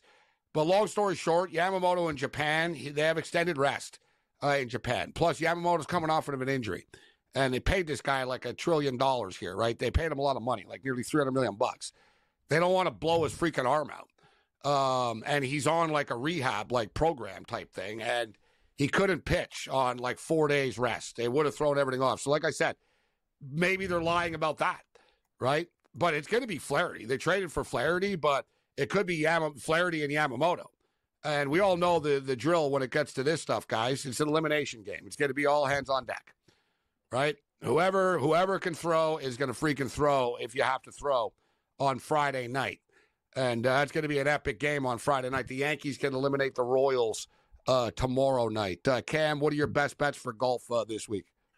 Thank you, Morency. I'm not going to give you the whole list because we're running short on time, but here's my outrights. Patrick Fishburne, to top 10s in 2 of the last 4 events. I know Brady was on him when he took you to win at 120. Watch out for Fishburne. This guy's, we're going with first-round leaders first? Okay, Frank Fonter, let's do that. No, let's just do to win. Fishburne at 30-1 right now. Then we'll take a shot with Jagerbomb. Steven Jaeger, he is back playing golf, and he's awesome. 35-1. Ryan Fox plays on the European Tour, but he's doing great. Did almost won last week. He's 38-1. The Stanford product, Michael Bjornsson. He was my pick last week at 80. He finished 8th. The guy was right there on Sunday. I'm going to take him at 45-1. This one's for you guys. Old hockey. Jacob, don't call me Mel Bridgman. Remember the Devils' great stash. 75-1. And Henrik Norlander at 90. First round leaders because we want to build our bankroll for tomorrow's baseball. Big Bo Hostler. He's a Thursday Warrior. Almost won last week. Captain Kirk. Chris Kirk at 45-1. Buck Rogers. No, it's Patrick Rogers. So we have a space theme here this week. Patton Kazire at 60-1. Off an injury. Bud Cauley, University of Alabama. Roll Tide. And shirts versus skins. David Skins was the first round leader last week. I'm going to go back to this guy at 110-1. Let's roll. All right. You got some big numbers right there. The NHL is rolling along. We got a full slate of games tomorrow. I'll throw 2 picks out here. I'll have more tomorrow, but 2 games catch my eye right away. I like the New York Islanders over 91.5 points this year. They were 20-12-5 after Patrick Waugh took over. The Islanders are hosting the Utah Hockey Club. Perfect spot for the Islanders. They've been waiting at home, ready to start the season. Utah coming off the emotional win last night. Plus, Utah's a strange road trip, too. I mean, it's a new dynamic, right? Utah to New York. Islanders waiting at home. Give me the New York Islanders minus 160 here. And big matchup tomorrow night. The Toronto Maple Leafs coming off the loss tonight in Montreal. Have to now go to New Jersey to take on a team that's coached by the dude that they threw under the bus and blamed for everything. Give me the New Jersey Devils. The Leafs are going to start the season 0-2. Sorry, Cam.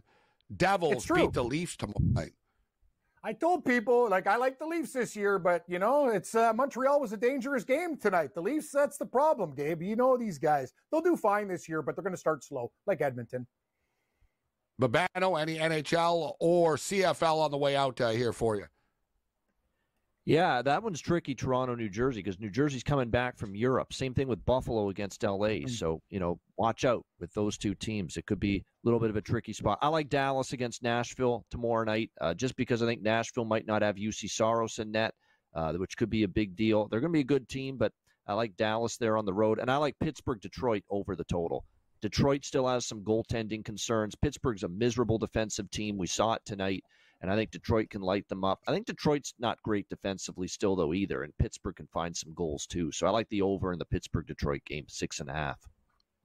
Wow, what an embarrassing performance by the Pittsburgh Penguins tonight in their home opener this evening. I don't know, like Sidney Crosby, you got to feel bad for this guy. I do. We'll see if he changes his mind about staying there moving forward, but he doesn't have a hope in hell. He won't even get to the playoffs, let alone win a cup with the Pittsburgh Penguins. Moving forward, the Los Angeles Dodgers up 8-0 right now, bottom of the 8th inning. San Diego do have runners on first and second with 1 out. We'll have all kinds of picks for you tomorrow. We'll see you on the Pharrell Show. We'll be back for Thursday Night Football at 8 o'clock. Sirius XM, channel 159, YouTube.